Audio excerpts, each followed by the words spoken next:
call the City of Redondo Beach Public Art Commission regular meeting held this Wednesday, January 26, 2022 via Zoom to order at 7:01 p.m. And then I would like to turn this over to, is Ms. Lucky going to take roll call? Chair, I'll be doing it this evening. Okay, very good. Okay, so Commissioner Sharma? Right here. Commissioner Cagle? Yes, I'm here. Commissioner Klein? Here. Commissioner Pucci? Present. Commissioner Melendez? Yes. Commissioner Christian Kelly? Here. And Chair Lappin? Here. Okay. Okay, very good. And so the next item on the agenda, we will salute the flag. Everybody can join me. Ready, begin. I pledge allegiance to the flag of the United States of America and to the republic which stands one nation under God, indivisible, with liberty and justice for all. Alrighty, then can I call for a motion to approve the order of agenda, please? I'll make that motion to approve the agenda.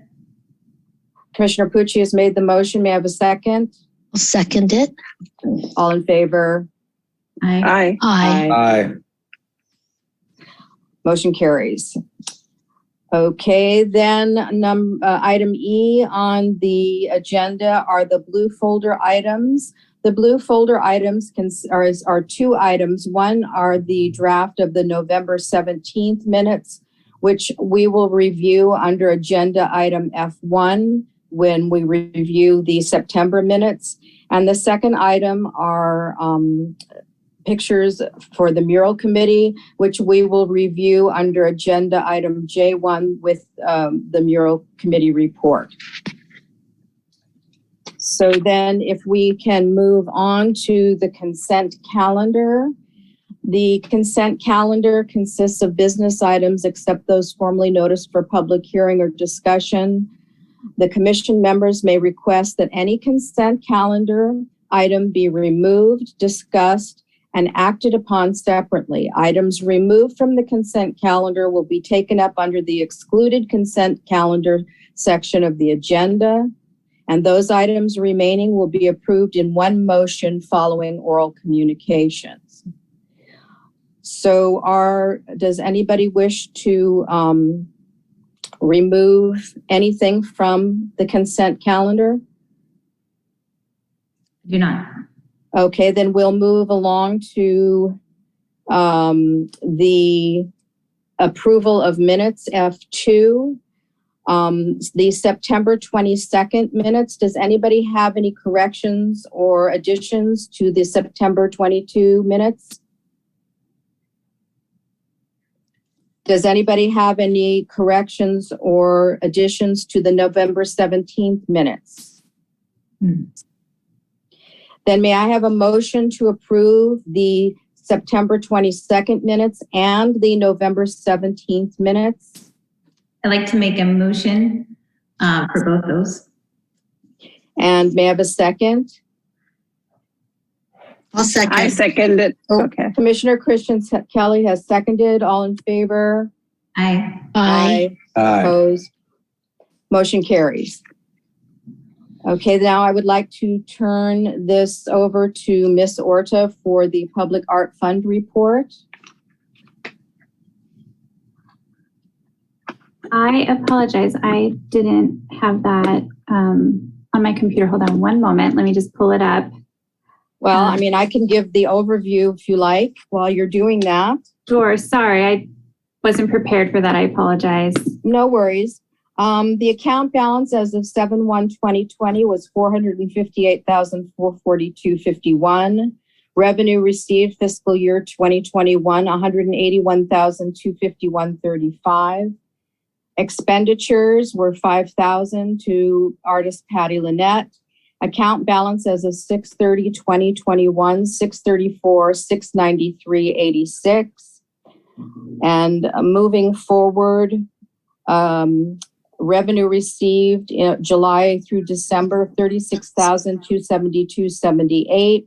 Expenditures September of 2021, $1,250 to Spin Imaging, with our account balance as of the end of December the 31st, 2021, $669,716.64. Okay, so then that concludes the consent calendar items. Are there any questions? If not, may I have a motion to receive and file the consent calendar? I'll make the motion to receive and file. May I have a second? I second. Commissioner Melendez is seconded. All in favor? Aye. Aye. Aye. Opposed? Aye. Motion carries. There were no excluded consent calendar items, so we will move on from item G and move into the public participation on non-agenda items, which is intended to provide members of the public with the opportunity to comment on any subject that does not appear in this agenda for action.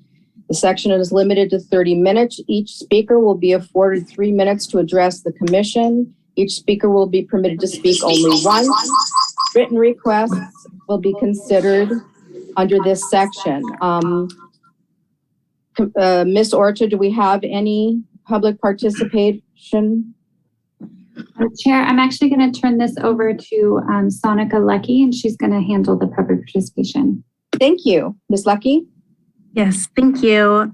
We do have one public participation, but before I do that, I just want to let the public know, for those calling into the meeting that would like to speak, we'll need to press *6 to raise your virtual hand so that you may be called on to speak. Once you are called on, please press *9 to mute yourself. Okay. So our first, let's say our only public participant right now is Kathleen Fisher. Kathleen Fisher, you have 3 minutes to speak. Please begin. Hi, Kelly.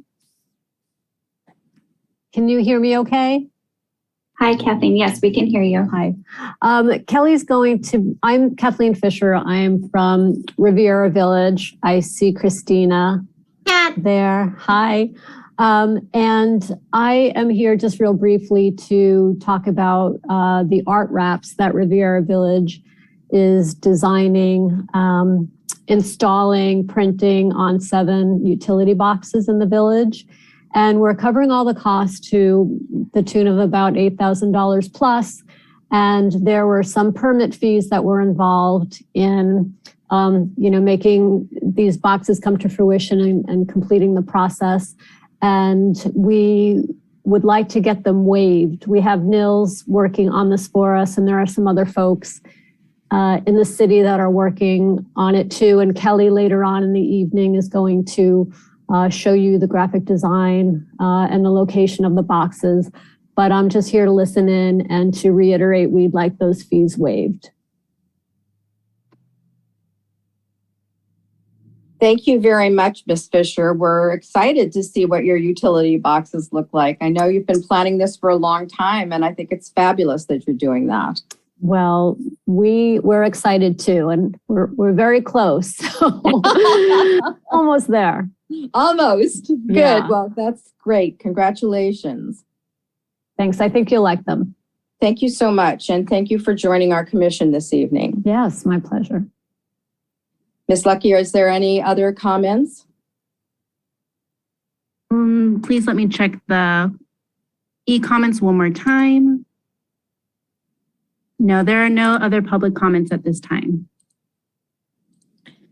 Okay, thank you very much. Moving on to item I on the agenda, items continued from previous agendas. I do not believe there are any. Ms. Orta can correct me if I'm wrong. That is correct. Okay, so let's move on then to the meat of the agenda, items for discussion prior to action. The first item on this is J1, which is the subcommittee review and project update. I'm going to ask Ms. Orta to give us an overview, and then she can turn it over to Commissioner Pucci to give us the report. Thank you, Chair Lappin. So the item tonight is just an opportunity for all of the current subcommittees of the commission to provide an update on the various projects that are assigned to each of the groups.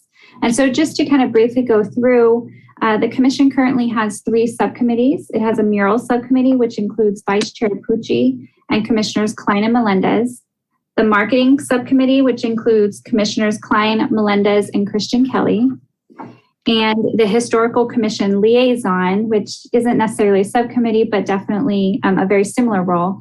And that includes Commissioners Sharma and Christian Kelly. And so with that, I will turn it over to Vice Chair Pucci to begin. She did have a blue folder item that Chair Lappin mentioned earlier in the meeting that I'm sure will be part of her report. So if you have any questions, I'm here to answer those for you. Thank you. Okay, let's see. Am I unmuted? Are you able to hear me? Yes. Okay, great. So, yay. Good evening, everyone. Have a few things to go over in regards to the Mural Committee report. The first item up that I'm going to discuss is the relocating of the gate wave that was originally supposed to be at the bus station, and it was kind of our task to check out different locations that council had suggested to moving it to. Commissioner Melendez and I went to the different locations that they had brought up, and we have come to the conclusion that due to the findings of being there, looking at the location, knowing that the piece would do well there, not just for it being publicly seen more, but then also how the artist creates it, it will be able to endure the beach life. So we would like to suggest moving the gate wave to Redondo, the end of Redondo Street, which is actually a little parquet called Gateway Parquet. So I feel it's very fitting. It's the gate wave, if you will, from Hermosa to Redondo. So that's the first kind of stepping into Redondo Beach. In the blue folder, you can see 2 perspectives of the parquet, if you want to see. Is it possible for Ms. Orta to share the pictures from the blue folder on the screen? Sure, just give me one quick moment and I can pull those up. Thank you. I'm sorry, I didn't mean to interrupt you. Oh, it's okay. No, that's a good call to be able to visualize it. So this way, this location, which is, just steps away from the Strand, this piece is an interactive piece where people can sit down, and I feel like we felt this location, paired very well for the size of the piece and the interaction it will get, and it being a gate wave at the Gateway Parquet. And it is one of the places that council approved. So I feel if we're all able as a committee to say, yes, let's move forward, then we'll have that progress of an actual piece moving forward in our plans right now. Did you want to move through the pictures at all? If you're able to bring it up, we could just show you. I'm sorry, can you not see it? No. Now we can. Oh, I can. Oh, you can? Okay. If you're having problems, go up to view options and you can change the size of it if you guys are having problems. I don't see it at all. That's funny. I mean, I don't need to see it. Is everyone else able to see it? I can try and share my screen one more time. Let me stop it and then I'll try it one more time and see if that resets it. Hold on one moment. I apologize. I had it sitting here on my end thinking you all could see it. Okay, how's that? Yeah, I can see it. If anybody can't see it, could they speak up? Okay, so it looks like everybody can see it then. Perfect. So yeah, so this parquet right here, the grassy area is where we're visualizing the piece to fit nicely there. The second picture shows a perspective of going out of Hermosa and now down Harbor Drive to Redondo. And so that would be the gate wave into Redondo. So as far as like our first item to report, that is what we would like to suggest moving forward and sending on to council to approve to start this process of having gate wave there. So with that, can we open this up to discussion and questions from the rest of the commissioners for Commissioner Pucci and Commissioner Melendez? Would anyone like to start the discussion? I would like to start the discussion. Commissioner Cagle? I absolutely love that place. I think it's really great. I think you picked out the perfect place. I just not trying to be negative, but because it's a steel thing, it won't be affected by the ocean air or anything like that. No, that is a good question. And that was one of our concerns at first. I'm not sure if the report is able to be pulled up, but Kelly had sent us a report from the artist himself, who's had pieces on like coastlines, like harbor areas where it's very close to the water, salt water conditions. And the report does show that the materials he uses are able to withstand those conditions.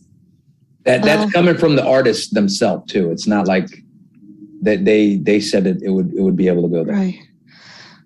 Well, wonderful. Thank you for doing your hard work. I think this is a wonderful place for it. Thank you. Is there any other commissioner that would have a question or a comment? I would like to ask a question. Is there any way, when we, as you know, to visualize this, is there any way we can get like the artwork superimposed and onto the place? Because I know we're looking at it, but I think visually sometimes if we superimpose where the placement's going to be, that helps, I think, everybody kind of get a better perspective of the art piece.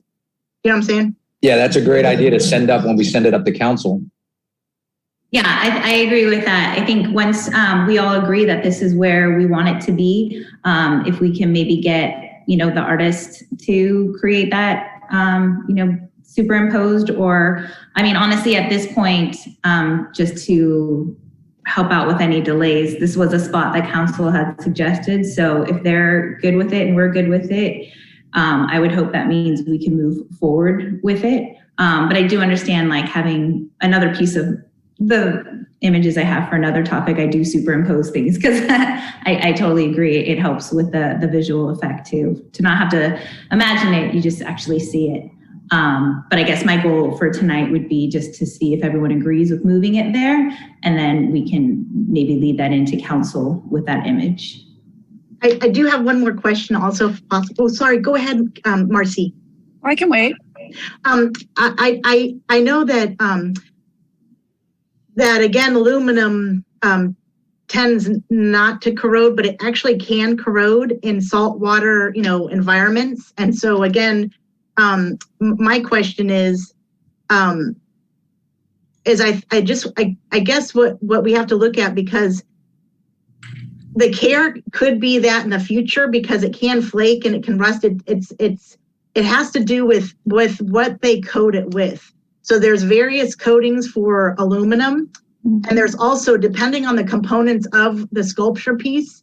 I know you said that the artist said that, but it's also sometimes artists, they take that out to get into production. So I think I'd like to hear a little bit more specifics, exactly what kind of coating it's going to be in order to do it, because it's a pretty major Sure. piece that is so lovely. And I just for the longevity and for everybody, because he has done other pieces. This isn't like his first time putting something near the water. That was one of the concerns. Sure. We had talked about and before, and he actually has other pieces that are in Gotcha.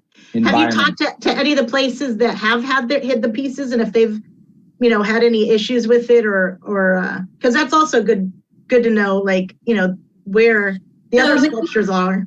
Just to. I can read this to you to help with it, because I think it's a good idea. We should probably include this when it moves on to council to let them know about those questions that are totally like understandable. Also, each piece that the committee puts forward and goes into action does come with a fund to repair it. So it's not like it's just going to go out there and any kind of elements or things that come its way, it is just what it is for life. Like there is a budget for each piece that we do that will come with longevity. I get it. Yeah. Right.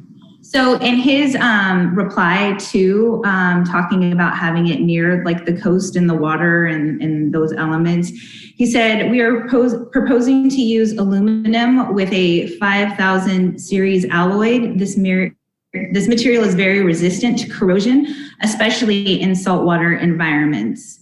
In addition, we will make sure the components are electrically insulated so they are not touching and separated by washers, for example. We will paint and coat these components with AAMA 2604 rated powder coating. Most manufacturers have these in their line, and they can only be applied by someone who is qualified before they are sold.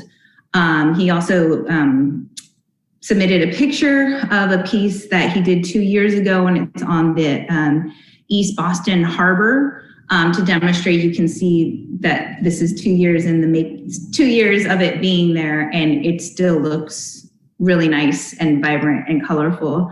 I don't know if I'm able to share my. Kelly, can you pop that up for us? Am I able to share my screen? Or Kelly, or whoever. So you should be able to share. There you go. Okay. Nice. See if you can see. This guy's like big time. Like it's not. I'm not discounting that he's not big time. I'm sorry, I'm not able to see it on my side. Are you able to see it on the screen? Yes. Okay. So yeah, so these are very colorful, same I'm color paint coated materials right here on the like eastern, seaboard, which is probably has its own rough conditions. And this is after 2 years that it's been here. So from his description, from this imagery, from our findings of things that we just feel like this would be the best place. Has the artist commented on the useful life of the piece, or how the longevity of the piece, how long he expects it to last? I'm sorry, how long he expects it to last? The life of the useful life of the piece before he would think it would have to be. No, we did not get that. So that might be a good thing to know as well. How long he thinks the piece will flourish or be there without having to have any kind of maintenance on it, other than daily, yearly maintenance that you would do anyway. Repair, I guess, is a better word than maintenance. Okay, so to be clear, so far the questions are the longevity of the piece and superimposition of it, like sending it forward. Those two. Am I missing anything else? Susan, did you mean the longevity of like the maintenance, like how long it'll be until we maintain it? Does he expect that the piece will have to be maintained on an annual basis? There'll be some kind of cleaning or something, I'm sure, that will be required. But it will only last a certain length of time before it will require some kind of repair or recoating or something. So that would be what I would call the useful life. That might not be the correct term, but the life of the piece, how long it's expected to last in its location before it would have to receive some kind of repair attention, I guess. Can I chime in? Yes, please. Commissioner Klein? I think the assignment was just to find a location for it. I think the other questions are probably it seems like a lot of the things that we're asking now we're kind of jumping ahead. And I don't know if the assignment was for them to go ask all those questions, right? So maybe we should just discuss the location first, and then maybe if we all agree on the location, then go to that next spot. Or were they supposed to do all that research? I think it's because of the location. Correct. Because of the location is going to be closer to the saltwater air, and that's probably why the questions are a little bit more. And the more complete a report that we provide to City Council, the better they are able to make a decision on whether or not they wish to move forward with that piece. So, Amen. If we ask the questions here, it goes in with more details. I agree. and I feel that that's our job to provide them with as much information as possible for them to make an informed decision. Yeah, but the way you phrased it, Susan, I heard that you were asking them if they already had the answers, and I just don't know. Those are a question that I would like them to ask the artist. Yeah. I thought you were expecting to have them to have an answer now, and that they kind of way it was phrased. That's the way I was hearing it. Because I kind of talk to the artist. So I agree. I think the way that we approach council, we should cover all of our aspects so that they don't have any questions. They know we've done things diligently. At this point, then I have to ask, are we then going to wait to get those answers before we decide on moving forward with Redondo? Or are we able to agree as a council that we have a good amount of information? Like, it's not a temporary installation. It's not something that's going to disintegrate. He may come back and say it's like 10 years. Maybe he says 20 years. I guess what's the way to move forward right now? So if I could make a suggestion as to that, I think we should finish our discussion and have everybody ask all the questions and make all their comments that they have. Okay. I think that we could decide tonight whether we think that location is appropriate and that we would like to move forward to bring that to council. But I don't think we're ready to bring it to council until we have answered all these questions and can give them a full and complete report. So if we make a decision this evening that yes, we like that location, and then Commissioner Pucci and Melendez can go back and get the answers to some of the questions that have been raised here, and then create a report, then we can approve that at our next meeting and it can go to City Council. That would be my suggestion. Suggestion would be to take what we have now, send it forward, and get the details along the way. Well, so that's two varying opinions. So we're going to have to vote on that as well. But before we do that, I'd like to see if there's any other questions or comments from any other commissioners based on the information that we have so far. And I also want to thank Commissioner Pucci and Commissioner Melendez for putting together this report. I think that you've done an excellent job. Be clear, Kelly Orta did. She helped us out with contacting.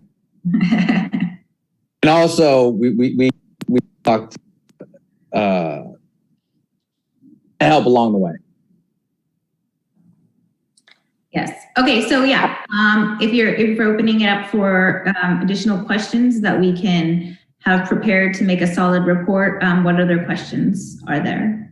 I have a comment. Commissioner Sharma. Yes, I was looking at this location just right now, and it looks perfect for the interactive feature of what the artwork is and this location. My only concern was the point that even Commissioner Kelly raised, that if you could superimpose it so we have an idea, because what I am visualizing, the artwork seems a little more bigger than the space here, or it might not be, but somehow I'm not sure on that size and if it fits perfectly or smaller or larger. I'm sure Commissioner Pucci and Commissioner Melendez must have figured those aspects absolutely, but the superimposition image would give us a very good picture. And this location looks perfect with the interactive feature of the artwork. So I like this location. That's a good idea. It's a good idea. Thank you, Commissioner Sharma. Any other comments, questions? Commissioner Klein, did you have a comment? Yeah, I do like the location too. The one thing I was wondering is it going to kind of block the ocean view? Because I'm not there's really an ocean view, but it's kind of that horizon. I'm trying to think about that. I guess when we see that mock-up. If you're inside of it, you're still going to be able to see the horizon. And it's really a pathway. There's no like building or residency that it's blocking. It's just like that an open. Imagine being hugged by the piece as you watch the sun go down. Yeah. The other comment that I had was, is Hermosa Beach on board with it? Because who owns that piece of property? Don't we own it together with Hermosa? No, it's Redondo. That's why council suggested it. Council only suggested it, so they definitely know that it's Redondo. Got it. Yeah. Anybody else have a comment or question? I like that location. My biggest concern about this project, other than the things that have already been mentioned, is the cost of the piece. And the cost of the piece to the Public Art Commission, Public Art Fund is $275,000. That is a large amount of money to spend, plus the additional $175,000 that we will be spending when we do an RFP for the piece to go in the transit center. Sorry to interrupt. That's if we do choose that. But that's something that I would like everybody to consider when making their decision about spending that amount of money to put that piece there. I've always liked that piece. I think it's beautiful. It just concerns me as to what the cost of it is. Does anybody have any comment about that, Commissioner Pucci? I do, yeah. I'm glad you brought that up. That kind of tailed into the second portion of the mural committee, because I know that was a concern. That's why even council had rejected the amount of it because of to spend such a big amount of money, and then it's just in the back of a bus station that a majority of our population here probably won't see. So in regards to that, I feel like everyone on the commission, everyone from the previous commission who chose this gate wave, from the council who've seen it, and everyone really likes it. It's a pretty much unanimous thing that this piece is lovely. The artist is super talented and growing in popularity. So to have a piece of his in our city would be great. And we are fortunate to have a budget to put in to pay for this particular piece. The way that it ties into the bus station that we still need to put an art piece for, we have a budget allocated for that of $75,000 that is coming from the depot. I don't think we have to go over that. Originally it was $175,000, but if we're going to be putting that money towards the gate wave, let's not bust our bank again and put something at a bus station when we could definitely get a beautiful piece of artwork put at the new bus station for $75,000, which is the amount that the bus, company, or Metro, is going to be providing. So the City of Redondo transportation budget. Thank you. It is coming from there, and from talking to Commissioner Melendez and Klein, we all agree that a $75,000 budget could definitely put something great there, whether it be, a mosaic, a mural, a 3D piece, not limited, but, doesn't have to be as massive as the gate wave was supposed to be. Something still to beautify the new bus station, but keeping it at that $75,000. So then we're still creating art, but not feeling like we're taking a chunk out here, taking out a big chunk here. We're getting things moving forward, and we're using the budget that is allocated. Think of it like we're saving $75,000. No, we're not. Nice try, but no. So I have saving 100,000 in regards to we're not doing 100,000 on top of the 275. Yes, thank you. I have another question. So we've talked about superimposing the art piece onto the site. But if we decide, if the commission decides that we think that the right thing to do is to move forward and to locate this piece at that Parquet, Is it possible to have the artist come down and review the site in person so that he makes sure that he agrees that piece works there, and then he can create the rendering to or the superimposition, or how whatever you want to call it, to give to City Council? Because I kind of feel it's important for the artist to review the site in person before we move forward to City Council, in the event that he sees something that we have not with his expert eye. I agree. Good point. Good point. Yeah, I agree too. Would we pay for him to come down, or would he use his own money to come down here? Well, that's we'd have to see what he would be willing to do but I would like to hear what Commissioner Pucci and Commissioner Melendez think about that, since they're spearheading this project. I mean, I think it's a fair assessment. It is different grounds. I'm not sure if he. I mean, I would sure he had some specs and details given to him, that's why he created it the way he did, and now it's not going to be there. So I definitely think it's fair to be able to give him that information. I would like to then reach out to the artist and say, here are the dimensions of this parquet. Here's a video.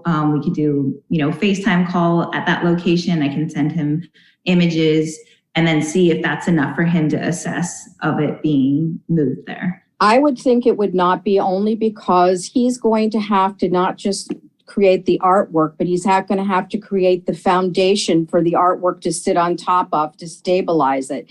And I don't know if there's any electrical or any other requirements that have to be put in there. And all of those things that were already in place or were looked at to be in place at the transit center are going to have to be recreated. And I want to make sure that if we decide to move forward, that we suddenly find that it's not 275, that it's 300, because all these other things have to be looked at to lay the foundation for the artwork to even sit at that site. So I don't know. Yeah, and that's all valid info. When the possibility of it going towards the very back of the bus station, was there an already known, like 100% with contractors, where it was going to be? I don't know. From what I remember, somebody said that when they did have the idea that they were going to put it by the bus station, that the city planning told them no, that there was somebody that gave them the heads up that there was no way that they were going to let that go there for the size the same. So somebody got involved at some point from the city. So the original idea was to have the piece at the front of the bus station. Yeah, and I'm referring to when it got moved to the back. Right, and it was moved there because of ADA requirements and rite of passage and various other things. So then they moved it to the back end, and they let the artist know that, and he worked with them, and they must have given him specs about weight loads and power and whatever else. But I don't know what's required for that piece for it to exist and what foundation requirements it has. So I would just like to raise those questions with the artist to make sure that we're not just thinking, oh yeah, that would look great there and it fits in that spot, and that we really think about the logistics of what it costs to put, or what it is to put it there. Yes, Commissioner Pucci. Definitely, I agree 100%. That's why I'm wondering, are there specs already for that? Because it seemed to be at the point already that it was ready to move to the back of the bus station, but it was council that said, no, that's too much money, and it's just going somewhere no one's going to see it. So was that already discussed, like for it to go to the back, and what were the requirements that were set for it to go to the back? Ms. Orta. Your question being, can I just ask Ms. Orta to please get that information for us, and to provide it to Commissioner Pucci and Commissioner Melendez, and so that they can move forward to get some of the answers, because I don't know those answers. The city would have to provide them and the rest of us with those answers. Yeah, I feel like there had to have been that step. Like, was there a step that we were not like in knowledge of it moving to the back? Was there a discussion with the artist already at that point? Like, sorry, we're not going to be able to do it here. We're moving it to the back. Was that's the question I'm asking now, is like, I guess to staff, was that discussed? And that's why we were at the point of making a vote. Well, obviously it must have been discussed because he has all his renderings showing it there. So he must have all the specs and the information. But how that translate to a completely different site with completely different ground and no foundation to sit on, I don't know. Yeah. Ms. Orta? Yes, so you all are correct. So yes, there were specs for the transit center for that back location. I can certainly get those and share that with the subcommittee so that you do have some of that information, and we can use that to inform the future discussion. Okay, so yes, I agree that we need to reach out to the artist. He has new specs, or he has specific specs of what he needs to make this piece happen. So we can cross-reference what this parquet is, what it provides, and see if he thinks it can be moved there. So can I sort of recap where I think we are right now? I think that the commission is going to vote tonight on whether we want to move forward with the location that the Mural Subcommittee has provided with us. And once we have an answer on that, the Mural Subcommittee is going to go back and they're going to get some information from the artist on the specifics of the installation, how it would work there, what the life or the longevity of the piece is. I think you've already answered the question on the components of the piece because of it said in the report he spoke about that. So I don't think that's a question. Mm-hmm. And then if the artist is willing to come down and do a site visit and provide us with a rendering that we can present to City Council to move forward. Is that correct? Commissioner Pucci? About having the artists come down here themselves. I don't know if that's a thing we need, that there's someone here in the city that can go get a measuring tape somewhere, figure out how deep that ground is. Like, I don't know about the guy, whoever that is, flying down to Redondo Beach going, yeah, it'll fit here. I think that's information we can do with, they built the pyramids. We can do that. We can figure that stuff out ourselves, I think. Well, that's what Commissioner Pucci said you guys could send him the specs too, and like, yeah, right. So then you could do a Zoom meeting or something like that also. Yeah, my point is that the actual act of having them come down to see this, I don't know if that's necessary. But as long as the artist has reviewed the site and whatever information he needs from the city and can provide us possibly with a rendering so that we have all the information to go to City Council to say, we've reviewed this, the subcommittee has reviewed the site, they've gathered all the information, they've checked on the materials to make sure that they will work as close to the ocean as they are. We will then be giving City Council a very complete report with which they will be able to make their decision on whether they want to move forward. And I think the artist should also clarify what the cost is to make sure that it still is $275,000 and it's not less and it's not more. So then we can give them a complete report. Don't you think that's the right thing to do?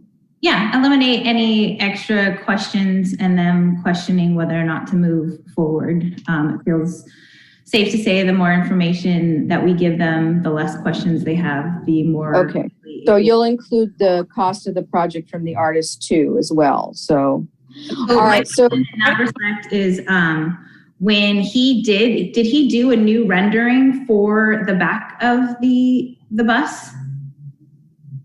I guess. Miss Horton. Yes, we do have a rendering of it in the back of the bus station.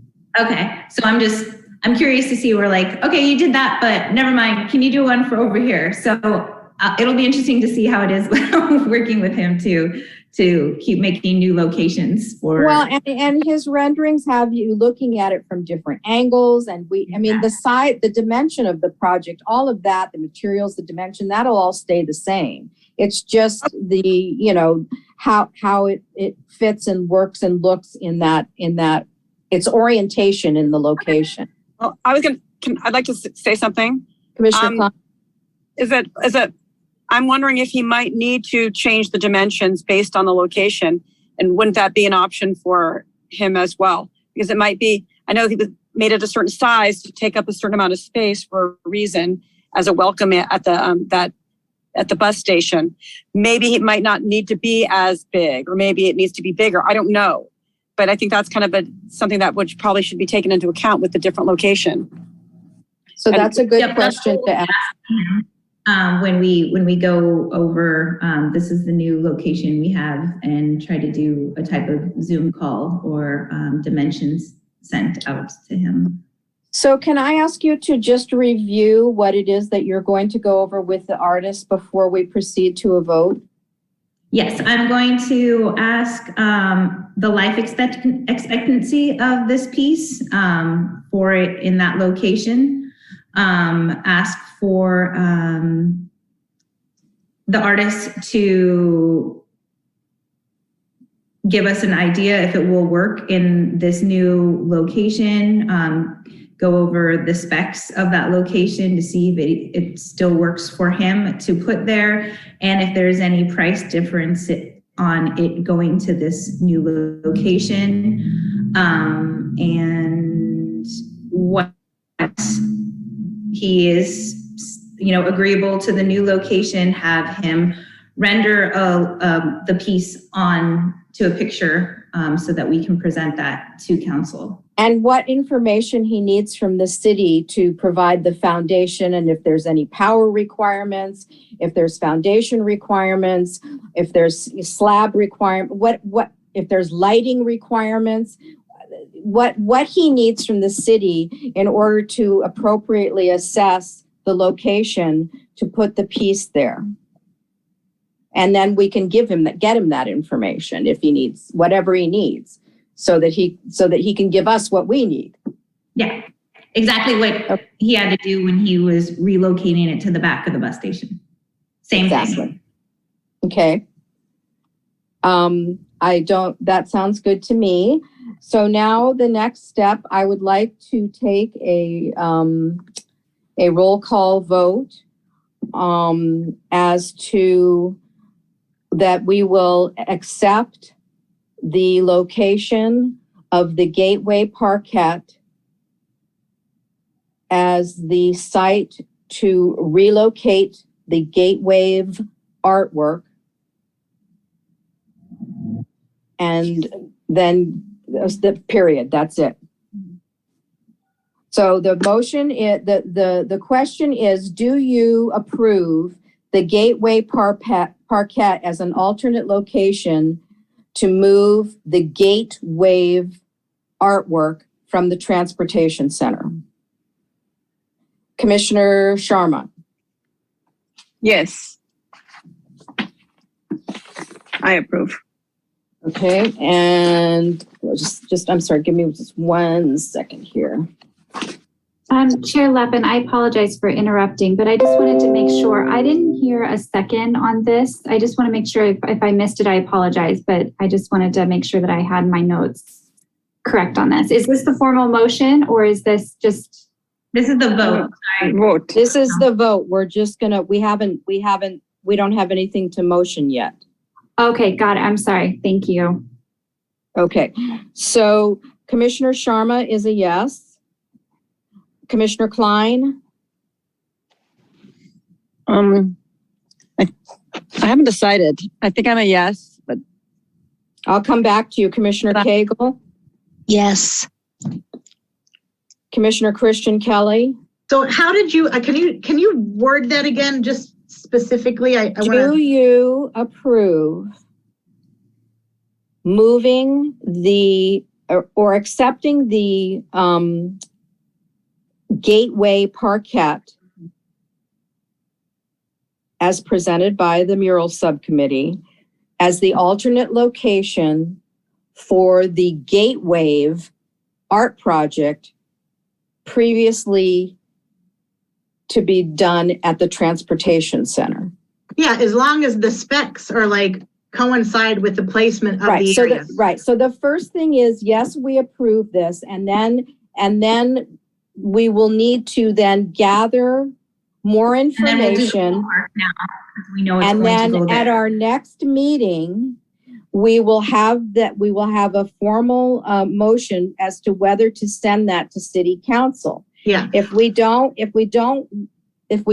the information we need, or there's a problem, or it goes up to $8 million, then we may decide that we do not approve sending that to City Council. But right now, we're just deciding, yes, we like this location. No, we want to go out and search other alternate locations. Or the third option is, no, we don't approve this project at all and don't want to move the piece. I mean, really, those are the three things we're looking at. I have one question. Can I ask Please one do. question? You can ask one question questions before giving my, did you guys have a second place that you guys liked, or this was the one and only one and done?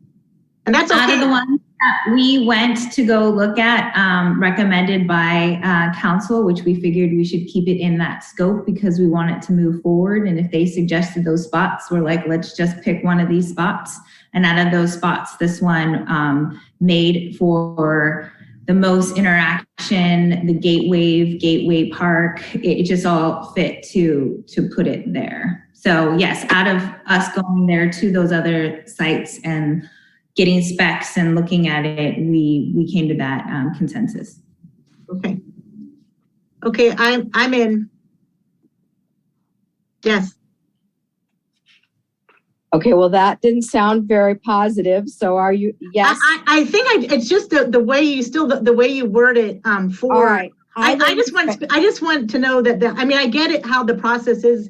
I just want to make sure that the dimensions aren't overbearing on that area. And for me, even for me visualizing it right now, I wish you guys would have put superimposed it for us to even see. Because let me rephrase. Because we don't know the dimensions like the artist would. It would require the actual artist and his CAD system. This was strictly reconnaissance. But this was our job at this moment in time, was to scout the locations, find out the information about the rust stuff, and just make sure that this installation was going to be able to even be put there. Everything else that has come up this evening are great questions before breaking ground on any kind of construction. Believe me, we're not thinking of this like we're putting in a sofa at the beach. We understand that this is a major art piece for the city of Redondo Beach, and the amount of money that we're spending on it that is not blown by us. The place and that location is a unique cornerstone of Redondo Beach. It is an actual entrance from Hermosa to our side of the city. They have that big lens they have in Manhattan Beach, and it's a unique piece. If you think about the Instagram generation and all these kids doing selfies and everything, this is a piece, an art piece for the city of Redondo Beach that sends us into the future. Are you talking about by the library in Manhattan Beach? Yes. Yeah. This is to me, it's a unique statement for us as a city. And all we're doing right now is deciding as a unit if we all agree that spot could be the place. We will then go do the footwork to ensure that it is, but let's put a stake in the ground and be like, all right, let's find out if we can put it here.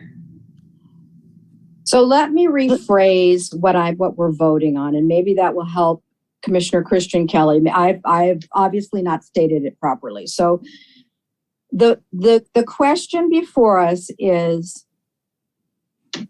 do we want to consider the Gateway Parquet as an alternate location for the Gateway artwork that was previously located at the Transportation Center?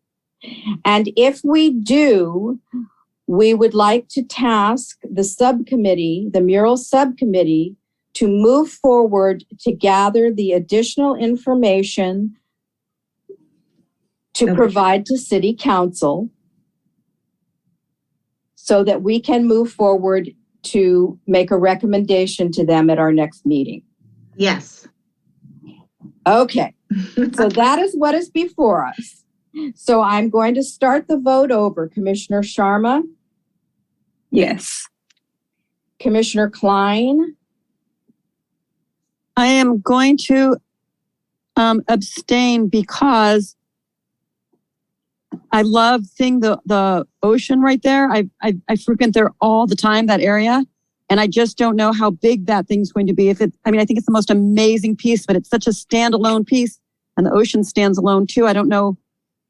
I'm a little concerned about how big it's going to be.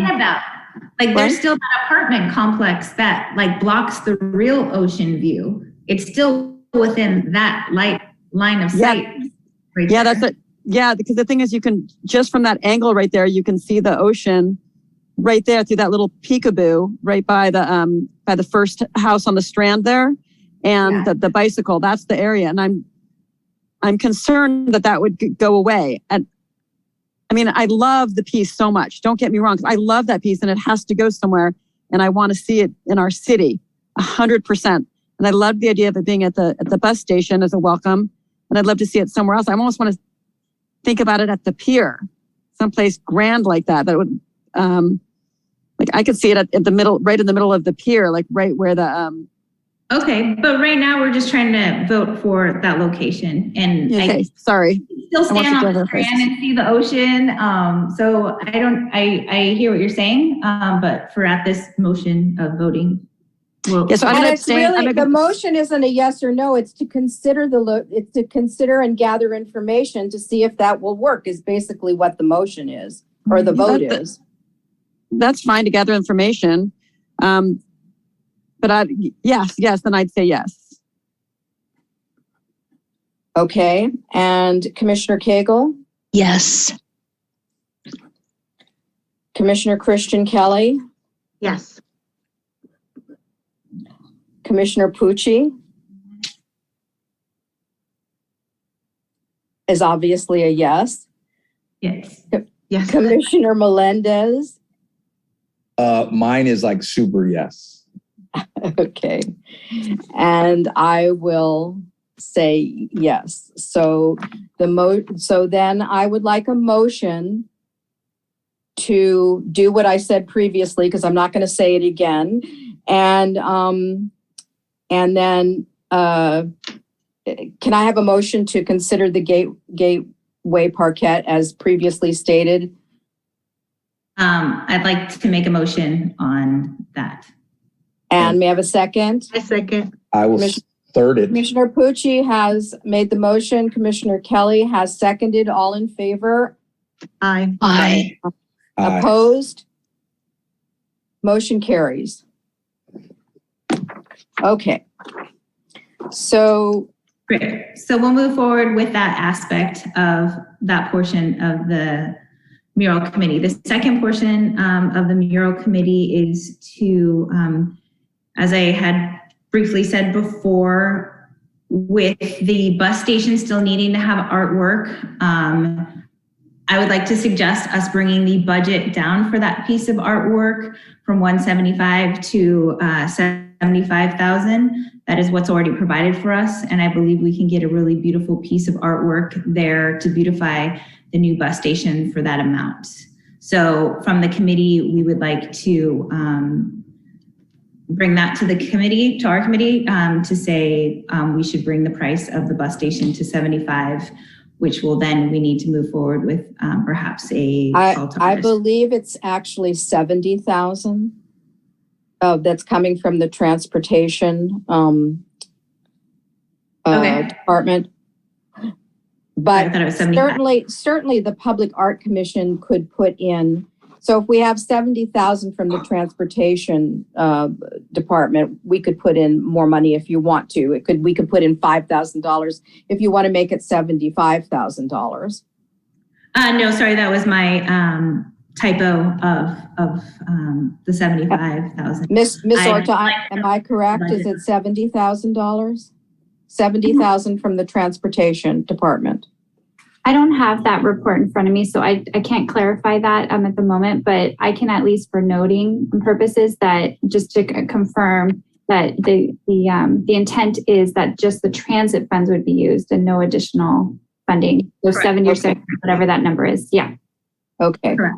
And then do you have a vision as to if we do an RFP for that dollar amount, do you have a vision as to what you would like that RFP to look like? Do you want a sculpture? Do you want some kind of freestanding piece? Do you want to explore if there's any other alternatives? What is yeah, that's a good point. We have Commissioner Klein and Melendez might want to speak on this. For me, I went right to mosaics and murals, but both the other commissioners on our committee believe that we could leave it open and put it out there to the artists to be, if they know the specs of whether it's a wall or a location, we see what artists come back with for that amount. When you say what artists come, you mean you want to open it up to anything? Do you know specifically that there is wall space to do a mural somewhere? Do you know have you looked at the architectural drawings to know that exists? There are walls. I don't know what they look like because it hasn't been made yet, but there are, like if you look at the bus station itself, there are walls that hold it up. So I'm not exactly sure if we were to do a mural, which side of the wall, up like a 3D piece. Again, the bus station is probably not going to have this art piece prior to its opening. So we might be able to then see what it looks like and then put the call to artists for that piece for that amount. Okay, because I would think that it would be a better option to know specifically what you were doing a call for artists for, and not just we have $70,000. What do you want to do? I mean, I think that we should select what we want, either a sculpture or a mural, and where we want it and the size we want it, and then go out for a call for artists. So sure. That's definitely an opinion and one that I gravitate to. I believe both Klein and Melendez didn't really want to limit to that. So they can speak on that if they wish. Actually, I actually was thinking that a freestanding, like a statue or something freestanding, 3-dimensional, is something that I would prefer rather than a painting or something flat. But Pucci liked the idea of something else, and so I said, well, why don't we just open it up to, since we don't really know what's out there, let's just keep it open then, and have everybody chime in from the public, every artist give their idea and let their creativity guide us. I would agree with that statement. There's all different kinds of things. Commissioner Melendez, it would really help me because doing this on Zoom is difficult. So if you could just raise your hand and then let me call on you, and that way I don't keep interrupting everybody, I would really appreciate that. So, but please do go ahead. In the event that we stay within the framework of what we've done before, we're never going to find out what else is out there. There are other ways artists do things, such as poured concrete. Once this structure is built, it's possible that we could find some artist that just does poured 3D concrete. That's like slab work. They've got molds and those kind of things. There's mobiles. There's wires that people can use. By always going to murals, structures, standing structures, and those type of things, we limit the artwork and the artists that we may possibly be able to pull into things like this in those definitive price ranges. So I understand that, but there's a difference between doing gallery art and public art for the city. And there's specific requirements that have to be met that are imposed by the city. And so I think that when you are doing something for public art, this is just my personal opinion, but I think it's better to provide a structure for artists to apply so that they know the criteria that they have to reach to be able to be considered for the process. And I think that as the Public Art Commission, that we could make that decision of what we would like to see there based on that criteria, and then go out for an RFP. And certainly for a sculpture or a statue or a mural or a mosaic, I mean, if you broadly define what you want, there's many things that can be presented to meet that criteria. I agree. Being an artist myself, my interpretation of what I'm trying to say is leave it a little more broad as far as what the canvas is versus us deciding that it's a mural or whatever.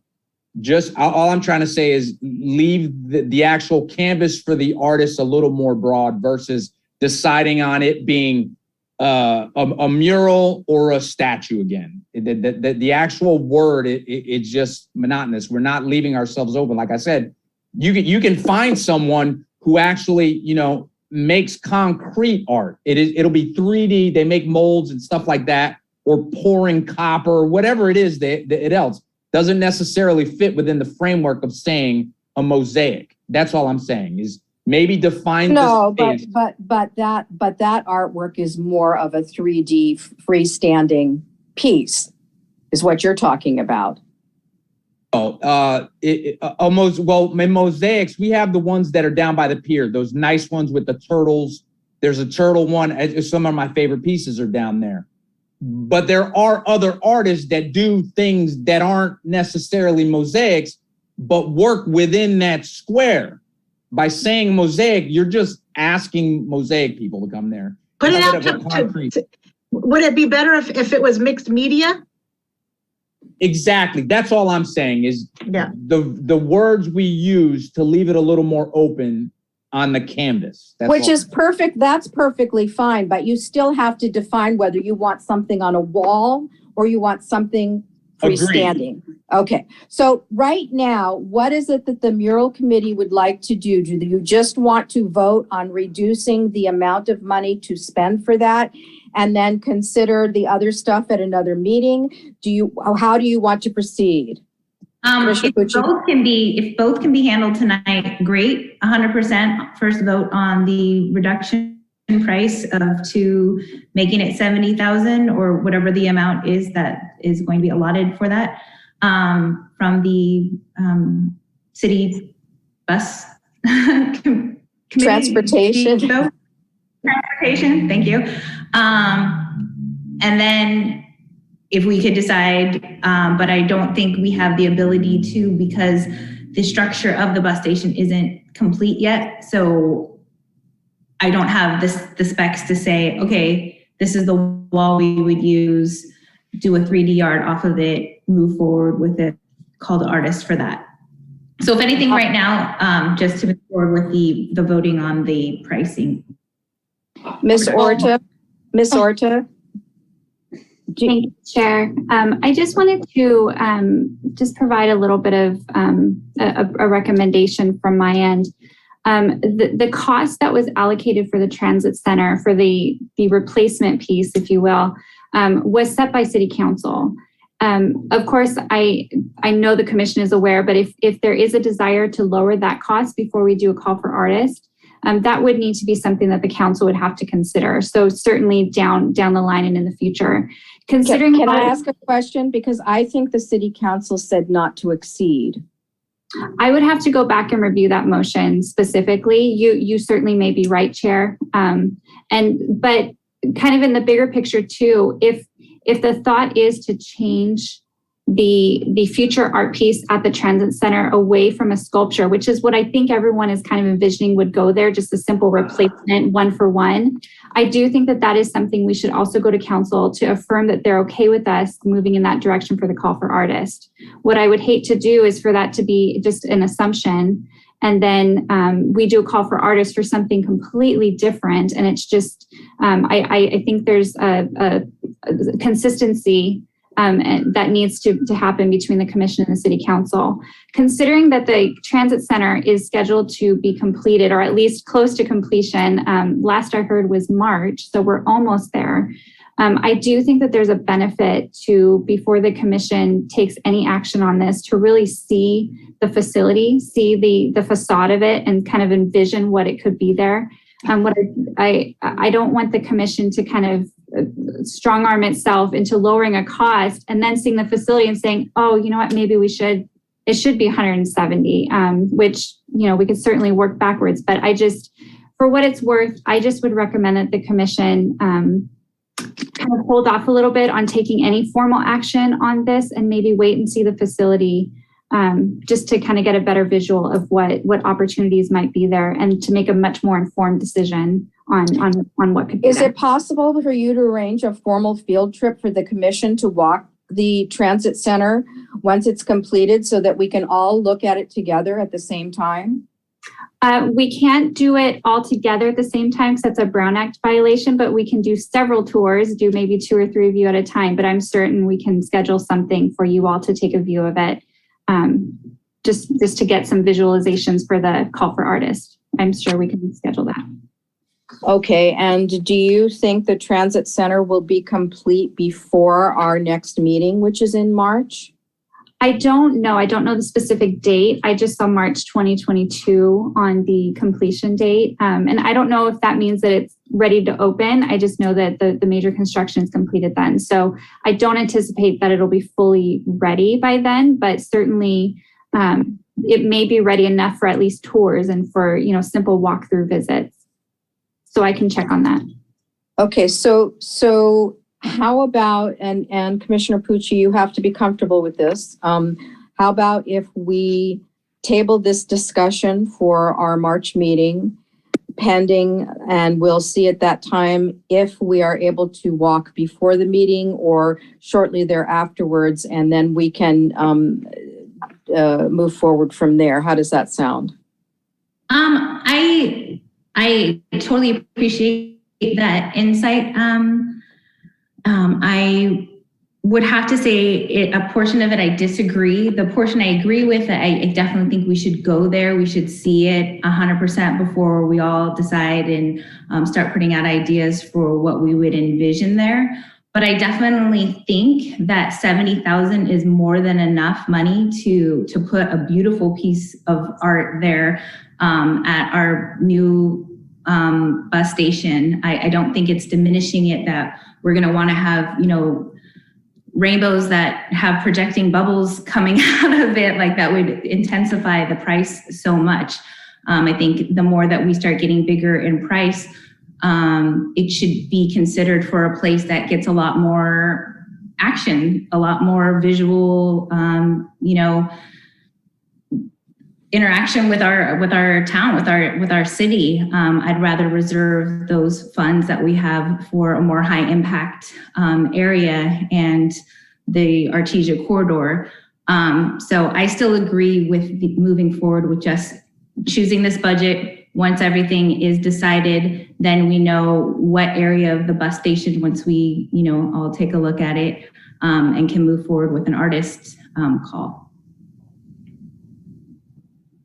Okay, I'm going to take, unless anybody else has any comments or questions, I'm just going to take a little poll to see what commissioners think, whether we should change the budget now or if we should wait until after we have done the walkthrough. So if you want to change the budget now, say now. If you want to wait, say wait. Commissioner Sharma? I am always for saving money, but I think we are going to wait. I would like to wait. Okay, Commissioner Klein, Wait. Commissioner Cagle, Now, Commissioner Christian Kelly,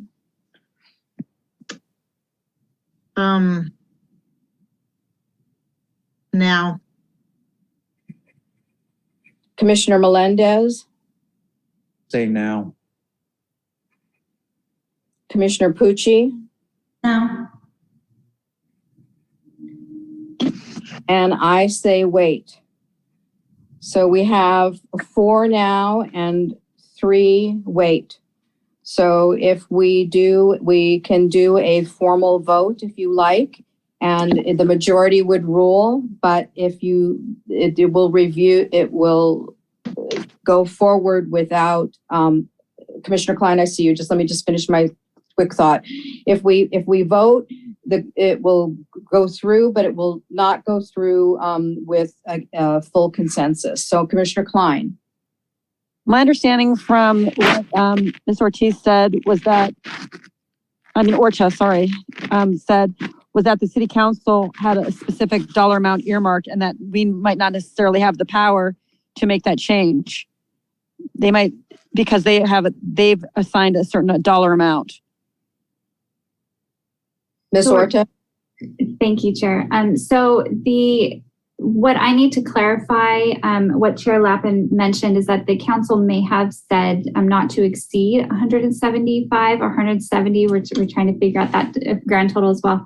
And so while there is some flexibility there, another thing to kind of consider is the fact that even before we do after the call for artists is done, but before it is released, that typically has to be approved by the council. So we can at that time make the recommendation that it would be a lower cost. And so that would be up for the council to reconsider what the commission is requesting. So I didn't mean to make it seem like that was the end and there was no opportunity for a change there. There just would be a process in place for that.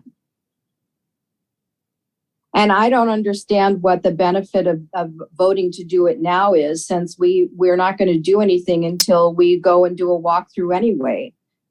So I don't understand that. But so let's move forward with unless anybody else has any other comments or questions. I think the general concern. Wait. So let's start with Commissioner Melendez.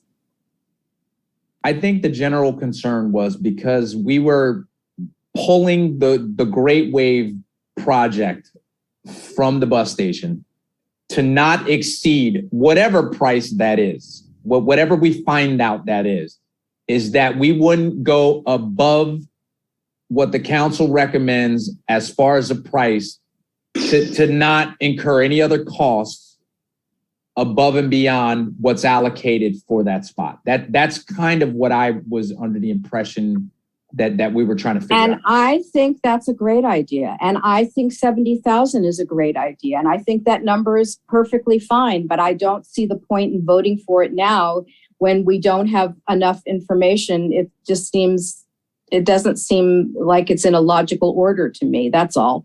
Commissioner Christian Kelly? I agree. So I think we should wait. Commissioner Pucci? Okay. No, did you want to say something else? No, I didn't have my hand raised. No. So I have my hand raised. I'm sorry. I can't see you anywhere. Oh, there you are. Oh, okay. I'm sorry. Go ahead, Commissioner Sharma. I'm sorry. I hate Zoom. No worries. I raised my hand when Ms. Orta was talking, and I went through my previous notes, and I have this amount of 175 budget for the transit center mural written in my notes. That was 100,000 plus 75,000. So Commissioner Pucci was right. It was 75,000. So it's a total of 175,000. So these are my notes, but Ms. Orta can confirm those.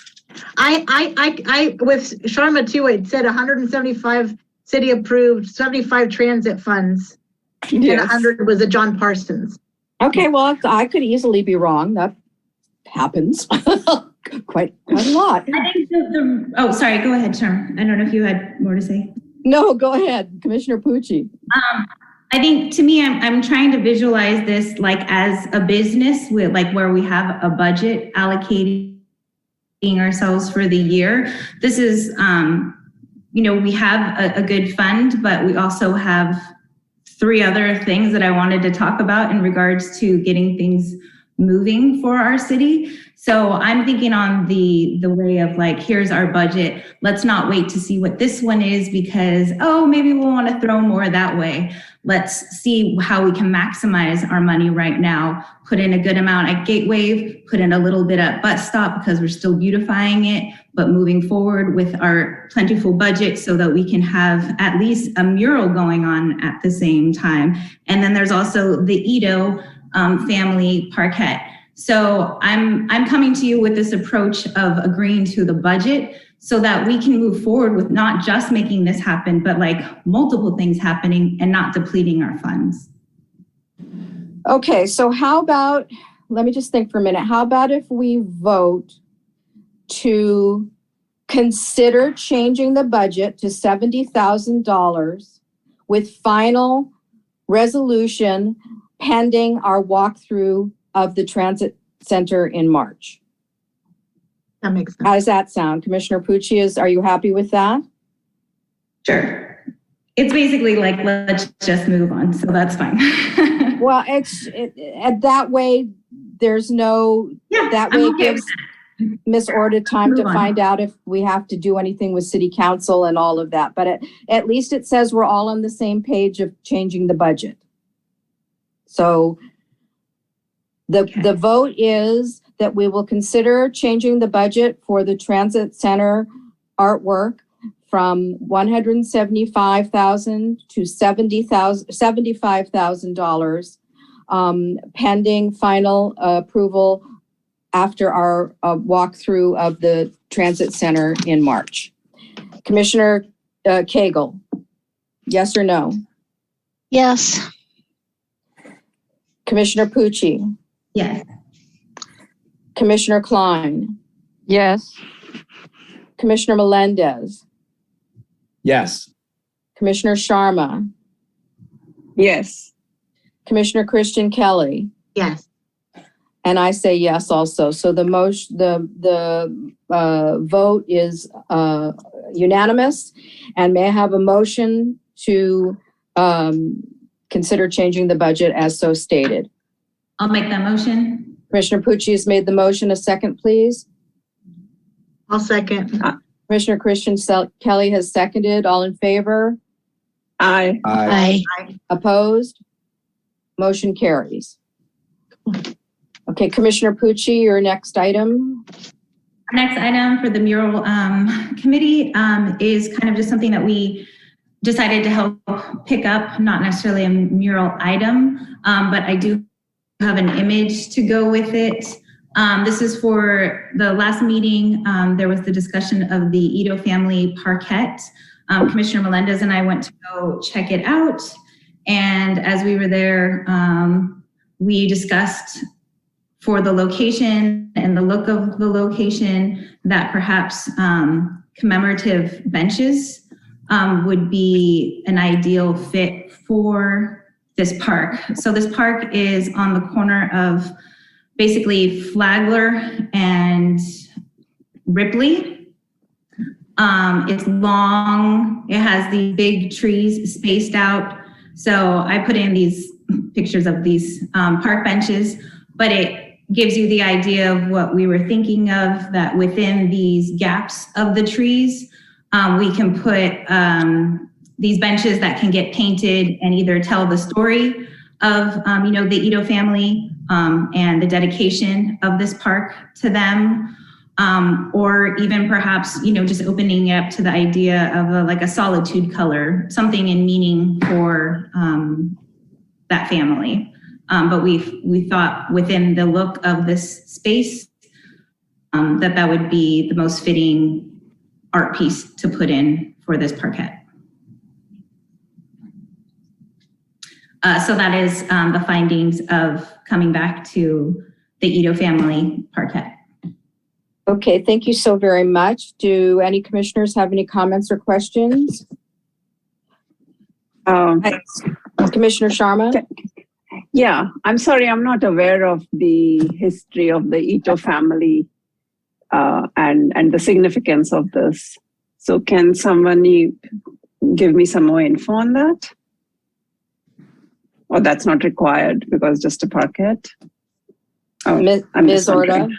Background story. Last time we were just told that as far as like mural or public art to go in, that this location would be, and it was someone from, I believe, the Historical Commission that came and asked about it. So I didn't really get the information about the Ito family, just that a mural or public art of some sort towards their family would need.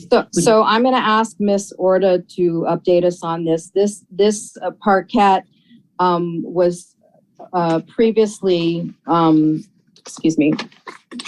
this Parquet was previously called the Flagler Ripley Parquet, and it was renamed the Ito Family Open Space. Mm-hmm. And Ron Morocco, who's the chair of the Historical Committee, came to ask us to consider putting artwork there. Why it was renamed by the city, I'm going to ask Ms. Orta to update us on that. I apologize. I don't have the exact history. I do know that the Ito family obviously was a Redondo Beach family.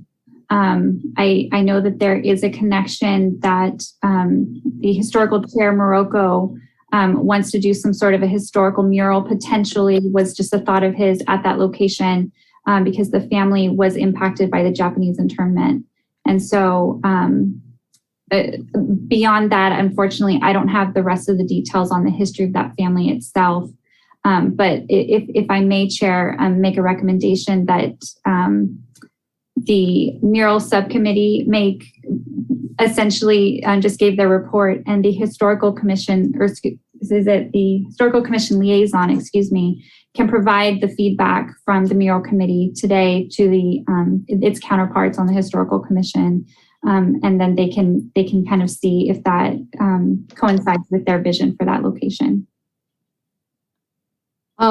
So I'm sure that the city has that information. They would not have renamed the park that if they didn't have a background on it. And they must have, when they did a dedication, given some information. Mm-hmm. So I don't think it's necessary, unless they particularly want to have someone from the Historical Commission come to give us that information when we would already have it. I love the idea of the benches there. I think that would be great. And I would like to see us move forward with this project and you can bring us the information at our next meeting on the historical background and what caused that park to be named. But Commissioner Pucci, do you have a budget thought in your mind as to what you would like to do for this? And then I'm going to ask any other commissioners if they have any questions. Is there any other information you want to give us on this project? I do not have any budget estimates for this. I thought perhaps we might be able to get a good ballpark from the ones that were done in the Riviera, how much that costs and how much the benches cost. Because otherwise I don't have a budget for it. So Mr. Melendez? Yeah, just to be clear, the historical Mr. Morocco or whatever, their request was a mural. And just so that doesn't fly by that we ignored them or anything. Yes, but he also said that he was relying on the expertise of the commission to make their recommendation. Well, that's part I just wanted to clarify is the reason why Olivia came, the idea of being the benches is we looked at that wall and there's a section of a wall it's like broken down or something. So that's why the mural idea wasn't going to work. That's all. Okay, I just wanted, because there was something in the,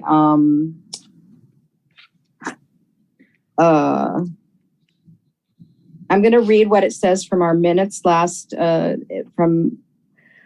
from our last meeting in November. Chair of Historical Commission Ron Morocco spoke about the authorization for a request for proposal for an educational mural that includes the historical events related to the internment of the Japanese Americans. The Ito Family Park, just named after the Ito family, has a large open space where this mural can be placed. Commissioner Pucci asked for the location of the Ito Family Park. Community Services Director Harding confirmed that the park, formerly Flagler and Ripley Parquet, was just named by the city as the Ito Family Open Space. Historical Commissioner Chair Ron Morocco confirmed that that was the location he was referring to, where a mural can be placed that talks about the different camps and makes it educational since it is across the street from an elementary school. Commissioner Melendez has not visited that specific part, but inquired whether Historical Commissioner Chair Ron Morocco said mural. When he said that, was he envisioning a painting or an installation? Ron Morocco clarified that he is looking to the expertise of the Public Art Commission to see what is most appropriate. His initial vision is more of panels that describe different internment camps and different family experiences. The national parks could be included for this project since they have the experience. So that's from our November minutes, if that helps to clarify anything. Yeah, along in with that, the different benches, the idea that I was thinking of while I was there was that each bench could tell perhaps a little different story of that series of events and families. Okay. Is there any other does anybody else have a question or a comment? Commissioner Christian Kelly? No, go ahead. Everything that guy said in that statement can be accomplished in those benches. That's fantastic. Commissioner Christian Kelly? This is where I think that it has to, it would be really nice to see a little collaboration with art and with like landscaping, because I think that's a lot of history for that family, and they have a lot of, obviously there's a lot of meaning there. So I think that's, to be honest, a little bit almost too simplified, and I'm worried about the wear and tear even on the benches. Like it would be nice to see, like if we couldn't do a mural, some sort of historical markers that would be like almost like a walkthrough of some way, you know, there. And also maybe doing some like cherry blossom trees or something. I think that's something where obviously that was, you know, just such a important area that the family really, you know, came together and I don't know, I feel like that doesn't, I'm just not feeling, that doesn't do it justice for me, for that family, by just doing the benches. Like I'd like to see more, basically, if that makes sense. I think we're limiting ourselves for that family by just doing just the benches.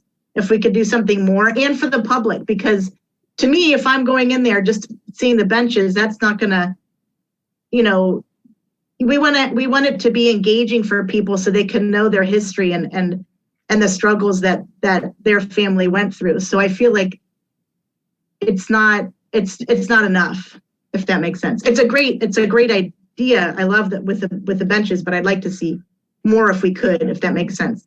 And that's where I think maybe you know, some landscaping along with it, or you know, the way that the public can enter that park, so it's, you know, it can be a walkthrough with history and tell a story more than just the benches, if that makes sense. My hand is raised. I'm sorry, who's speaking? Klein. Okay, Commissioner Klein. I actually like the idea of benches because I think the benches can be a canvas the same way that a mural can be a canvas. And a bench, depending on the material that's used, it doesn't have to be a wooden bench. It could be, I mean, when Olivia and I were speaking about that in our subcommittee meeting, we talked about maybe it could be really artistic cement done in a very artistic way. You know, doesn't have to be a flimsy thing. It could be something very sturdy and very meaningful.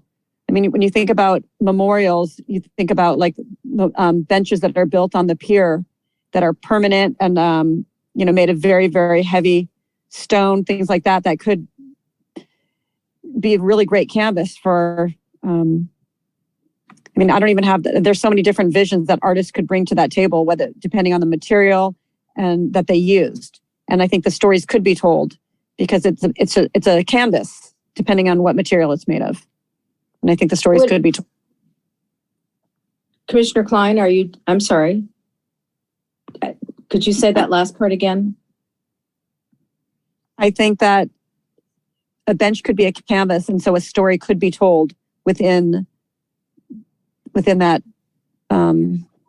structure, especially if there's more than one. And I know that Olivia had suggested they had already talked about maybe 3. Commissioner Christian Kelly? Did anybody talk with like family members? Has anybody? No, our job of this was just to go out and basically get pictures of this to bring back to you guys and to show you what it looks like, since I don't believe everyone goes out to go check out all these locations. So came to bring you what this park looks like, the shape of it, and then add in, since we were there seeing the park, what we would suggest. So it's not at all like, this is it, let's vote, we're moving forward with this. We just were taking on the role, since we were also out and about checking out the specs for the locations for the wave projects. So we're like, all right, let's bring back a picture. This is kind of a cool idea for this space being here. We know this wall is not going to host a mural. So we're just throwing it out there. I agree. I would think definitely the family would need to be, you know, in the discussion of like what they would like to have depicted there. But I would like to be able to at least present them with something like, this is something we would like to do for your family. So I would like to suggest that we agendize this item for our next meeting, where we can discuss it in much greater detail, and that people can come back to the commission after thinking about it and give some suggestions that expand upon the benches idea. And then we can have a formal discussion and vote on this particular item at that time. That would be my recommendation, Commissioner Melendez. Okay, so we're in agreement that we need to contact the family and find out more about the history. We need to... No, we're not in agreement of that. My suggestion is that we don't do anything till we go through put this as a formal agenda, and we can talk about it in greater detail at our next meeting. At that time, Ms. Orta can give us the cost of what the Riviera benches were, and so we have some basis of comparison. And she can also bring us the release or blurb or whatever it was on why the Parquet was renamed for the Ito family and what the history of that was. And at that time, when we make this a formal agenda item, as taken from the subcommittee report, that we can move forward and discuss it in greater detail at that time and decide exactly what we need to do to move forward in a meaningful way. That's my suggestion. Okay. So does anybody have a comment on that? Sounds good. I'd like, in regards to what Mrs. Orta said, Ms. Orta, sorry, in regards to also sending these findings to the Historical Commission, which is where it came to our attention, just to say, hey, you had asked for our feedback on this, and this is something we came up with. Is that something we don't want to do because not everyone likes the bench idea? Because it's just a thought. They could easily come back and be like, yeah, no, we weren't really thinking benches. Or if they say, yeah, we spoke to the Ito family, they think that's great. Like, which way should we move forward? I guess to report to the historical committee, since this is where it even comes from. Well, since it's a report from the historical committee, I think it should become a formal agenda item so that we can take action and move forward on what we want to do. So do we need to do that before we send it over to the historical committee? Is that like the order of operation? Ms. Orda, do you have a thought? I would recommend doing that, because then it can be all inclusive of all of the thoughts and hopefully a final motion, so you can give them the final standings of the commission. I just want to be clear. I love the benches. I like the benches, but I just think that what I was saying is I think that there should be something more. It shouldn't just be the benches. And anyway, and I like the bench. I like the bench idea. I like the benches too. So we can invite Chair Morocco to attend our next meeting to speak to participate in this discussion if we would like to, if that it'll be an agendized item then? Yeah, it would be an agenda item, and then we can invite him to speak on that if he would like to participate in that discussion. Commissioner Melendez? Does the historical commission, do they have a budget as well to help out with any of this? I mean, because then we probably could be looking at landscaping or anything else we could throw at it. I do not know the answer to that. I would suspect the answer is no. And I would suspect that landscaping would come out of another department of the city. That and I don't know if we would, I believe we might pay for that, but they would have to then maintain that. So they would have, I don't know what the procedure is for doing something like that. Ms. Orda would have to direct us on that. I don't know how that works. Probably Mike Klein. Ms. Orda, do you have a comment, please? Yes, thank you. So yes, you are correct. The Historical Commission does not have a set aside budget for projects such as this. So if there is a project that would include some sort of landscaping, that would need to be a budget appropriation. We would need to set aside those funds. And to Chair Lappin's point, also for the regular upkeep and maintenance of that installation,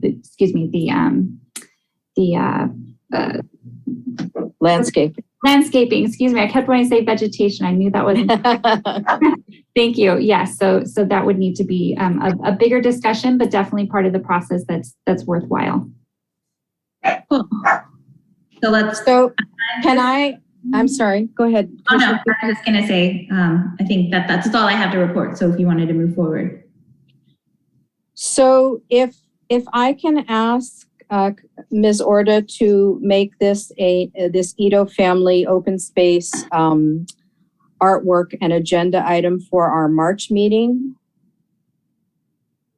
Of course, no problem. And then also for our March meeting, we will need to put on the agenda of the Gateway artwork, the first report that the Mural Committee gave. That should, I think, be an agenda item.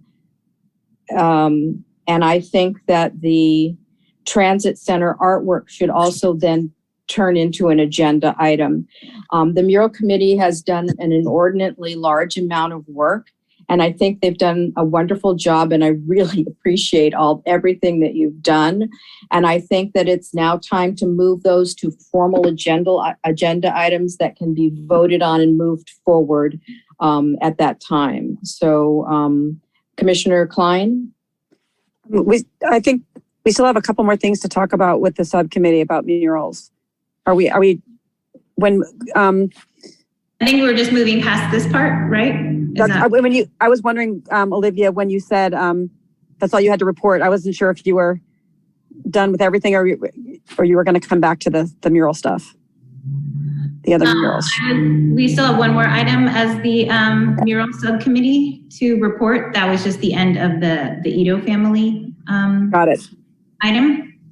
And then the last thing on our agenda was so a mural, we have 3 mural locations. I believe all 3 of them are open in city buildings. 2 of them, I would like to see if Ms. Orta could find that out for us. The first one is on 190th and Prospect. That is, let's see.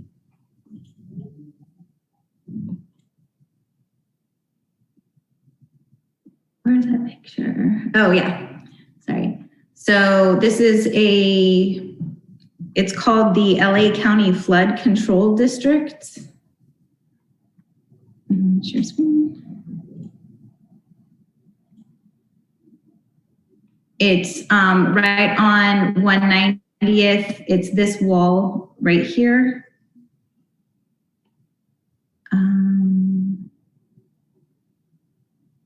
See, where's another picture?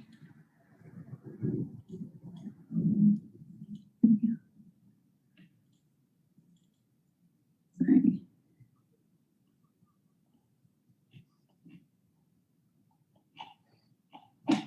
Sorry, that's the only picture that showed up for that.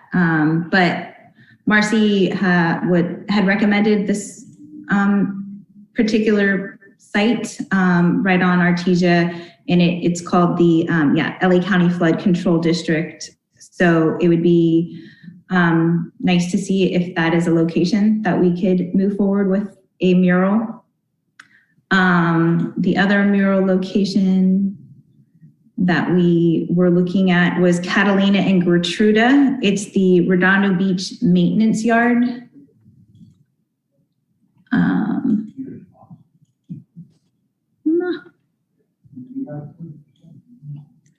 So that's on Gertruda and 190th. It's right here. I'm not sure if you're familiar with that. But this is Gertruda and Catalina, across from Green Street. Yeah. And so that's the Redondo Beach Maintenance Yard. So if Ms. Orta, you could find if that is a location that we could potentially put a mural there. And then lastly, Commissioner Sharma had brought this up. This is behind the Redondo Beach Community Service Building. It's in their parking lot off of Artesia and Green. And this is in the North Redondo District, which Obagi has been encouraging us to put, more art in.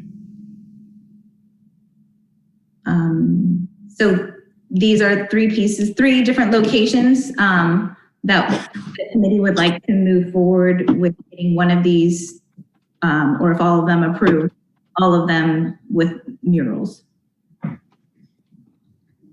The other thing, Olivia, should we add to it the bringing back the Grant train station?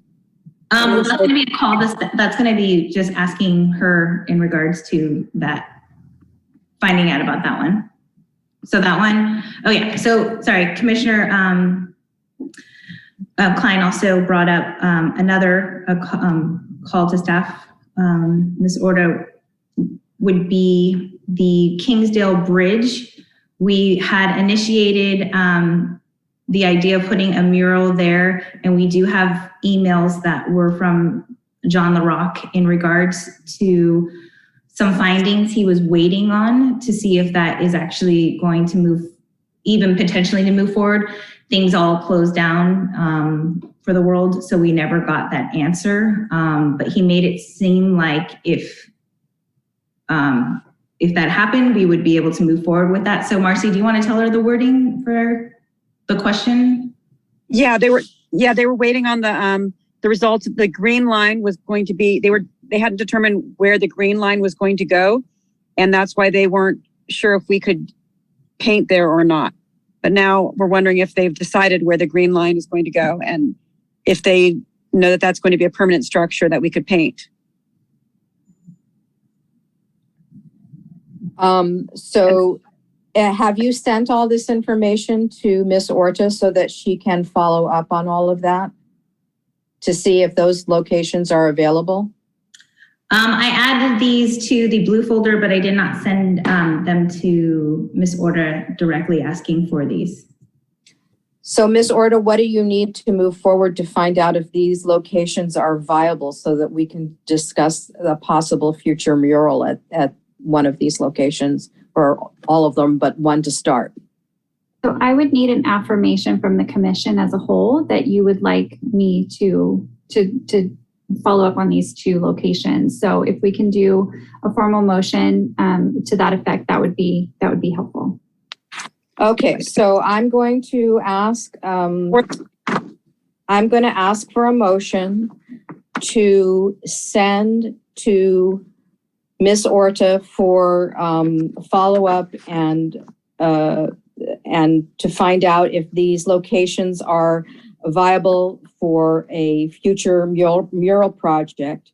The location at 190th and Prospect, the LA County Flood Control District, the location at Catalina and Gertruda, the Redondo Beach Maintenance Yard, the location at Artesia and Green, the Redondo Beach Community Services Building parking area, and the Kingsdale Bridge.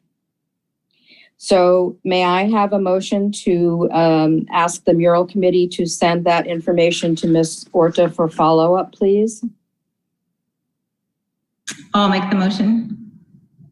Commissioner Pucci has made the motion. May I have a second? I'll second. Commissioner Christian Kelly has seconded. All in favor? Aye. Aye. Opposed? Aye. Motion carries. Is that all you need, Ms. Orta? It is. Thank you, Chair. Thank you very much. Commissioner Pucci, back to you. Yes, that will conclude the Mural Committee report. Yay! Yay! Thank you. That was a lot. You did a lot of work. Appreciated. All right. So then the next report would be, do I need to call for a motion to accept the subcommittee report in total? Ms. Orta? Chair, you can either do that now or at the end of all of these. At the end of all of them. Let's do at the end of all of them. All right. So then, thank you so much. So we'll do that at the end of all of them. The next subcommittee to report is the marketing subcommittee. Commissioner Klein.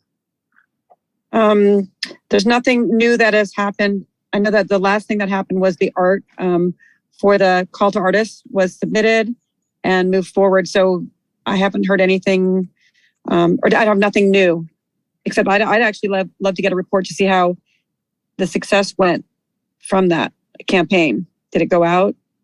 I believe Ms. Orta is planning to update us when she talks about the utility boxes.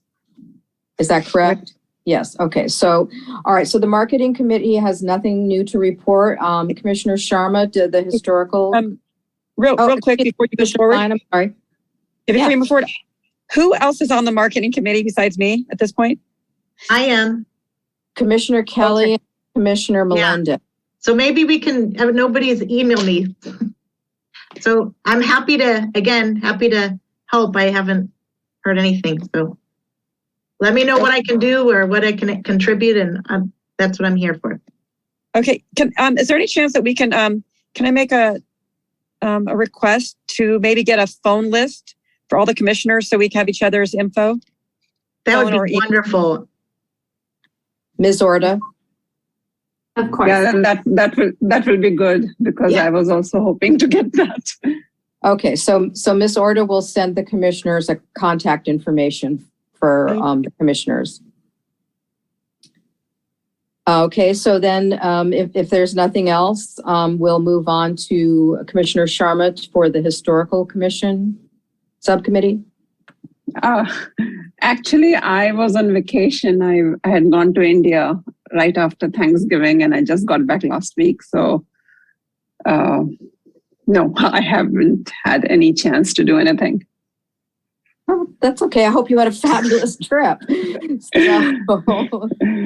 All right. So there's nothing to report from the historical subcommittee. And so I would like to make a motion to accept the reports from the Mural Committee, Marketing Subcommittee, or Mural Subcommittee, Marketing Subcommittee, and Historical Subcommittee. Motion to receive and file. I motion it. Motion to, Commissioner Klein made the motion. May I have a second? second. I second. Commissioner Pucci has seconded. All in favor? Aye. Aye. Motion carries. Okay, so then the next item on the agenda is the update on the utility box art program, and I will ask Ms. Orta to please give us the report. Thank you, Chair. So we wanted to provide an opportunity to give the Commission update on the ongoing utility box art program that the Commission has been spearheading. As you know, the Commission since 2018 has been going through a series of approvals for the wrapping of utility boxes throughout the city with original artwork of artists from all over. This is not just for Redondo Beach residents. This is for anyone interested in spreading art throughout the city. And so phases 1 and 2 of that program have been installed, which includes, I believe it's 11 utility boxes. There are a total of 22 utility boxes that were approved by the Commission in phases 3 and 4. And those boxes are the ones that are still pending, unfortunately. And so if the Commission will remember, last year, the City Attorney's Office was drafting an updated license agreement for each of the artists. It did take some time for us to get that license agreement back so that we can then start distributing it and executing it with the artist. We did receive that very late last year. And so we did start sending some of those license agreements out. And we have since received 2 executed ones from artists. We do still need to take those to council to get them formally executed. Although the council has already approved the artwork and the locations, it's just purely the formality of approving the license agreement and allowing us to move forward.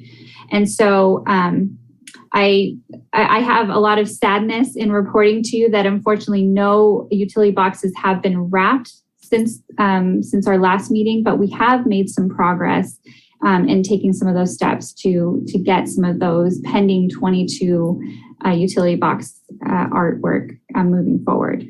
So one of the other items connected to this is for the Commission to consider. There were 2 utility boxes located at Hawthorne and Artesia that the Commission approved the installation of artwork. I don't know what phase that was. I apologize. I should have noted that in the report. Those 2 boxes are owned by Caltrans. And it wasn't until after the Commission approved those 2 locations that it was found that those were not city owned. The staff at the time did reach out to Caltrans to get some of the information on applying for approval for us to wrap those boxes. But unfortunately, the application for that approval was not submitted. And we did not realize that until we were looking into starting to send out the license agreements for those locations. So what we are asking the Commission to consider this evening, knowing that the applications have not been submitted, and from what we've heard from Caltrans, it can be a lengthy process. It's not impossible, but it can be somewhat lengthy to get that approval. And considering with COVID, there may be some additional delays with staffing and all of that. For the Commission to consider whether it would like us to move forward with applying for those 2 locations, we can certainly put that application in ASAP. Or to relocate those 2 artworks that were previously approved for that location to other available locations. And that way we can at least move those locations forward in a much quicker pace. So included in the report are the 2 artworks that were approved. The artist's name was Teresa Molly, and the 2 artworks that were approved were included in the report. And also included in the report is all of the available utility boxes that are designated for the utility box program. And so if the commission would like to relocate those two pieces of art, those art pieces to a different location, it would have to choose from those available in attachment 2. And so that concludes my report. I'm happy to answer any questions that the commission may have this evening. Okay, thank you so very much. I would like to say that in the available utility boxes listed, I believe there is an error in District 1 that the Avenue I and Esplanade boxes have been assigned to Samuel Dixon, the two that are connected. I believe that unless there's another 2 boxes somewhere that I don't know about, but I don't think so. If you could double check that, please. I can certainly double check that. So if the commission does move in that direction, unless there's a huge consensus, if we cannot do that location, just in case they have already been assigned, that would be great. But I will certainly cross-check our master list to make sure that. Okay, so I'm almost positive that is correct. We were told originally that the 2 boxes on Hawthorne, that one of the boxes was owned by the city of Redondo Beach, and it was the second box that was owned by Caltrans. Is it now, you're telling us that both boxes are owned by Caltrans, is that correct? From what it looks like to me, it does appear to be both boxes are owned by Caltrans. So it does sound like we can do the application at the same time for both, but we would have to request that approval. Okay, so then we have a couple of choices. First of all, I think that we should submit the application to Caltrans immediately for whatever we decide. I think that should be done right away. But our choices are to replace these box selections with a new selection of utility box and artwork to replace that, or keep this selection and hold it till the very last group of boxes are ready to be wrapped, the ones that have been approved, and see if we've received approval from Caltrans by that time. And if not, then select an alternate location, or we could select an alternate location now just in case. I don't know what, does Commissioner Pucci?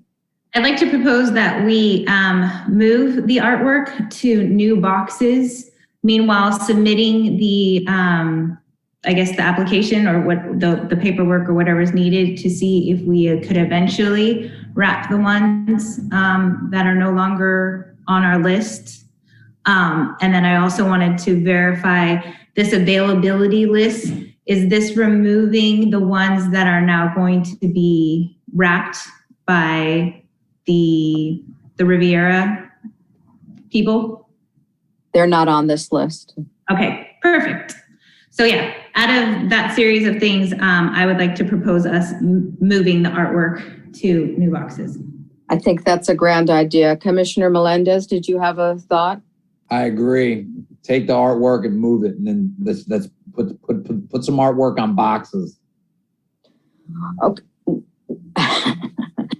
Okay, so we have 22 boxes of artwork that have been approved by City Council that we're trying to move forward. So this would replace, there's 2 boxes there, but we would only be selecting 1 box because they were companion boxes side by side.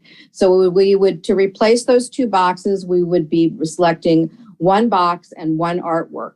So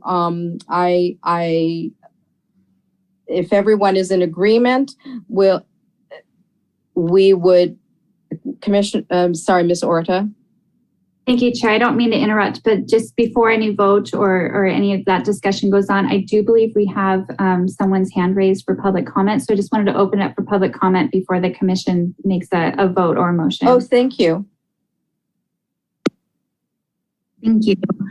We do have one public comment, but before I let this person speak, I just want to remind the public to, if you would like to call in and speak, please press *6 to raise your virtual hand so that you may be called upon. Once you are called upon, please press *9 to unmute yourself. We have Councilmember Nils Newmanham.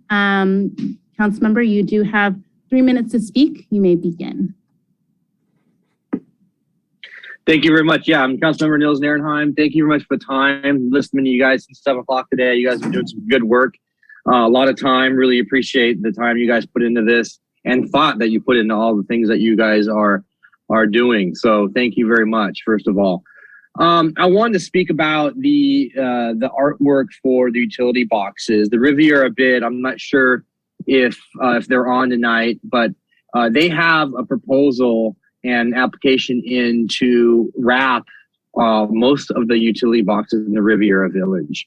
And I want to make sure you guys know that this is on your radar, so that when the application comes up for you guys to approve, the artwork to approve, maybe you can just tie in what you're doing right now with their application, their designs.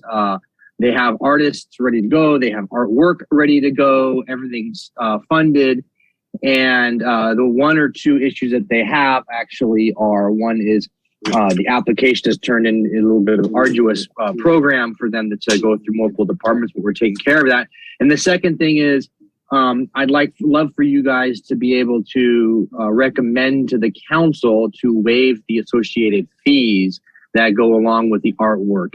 Because we have the Riviera bid, which is a 501c3, I believe it is, nonprofit.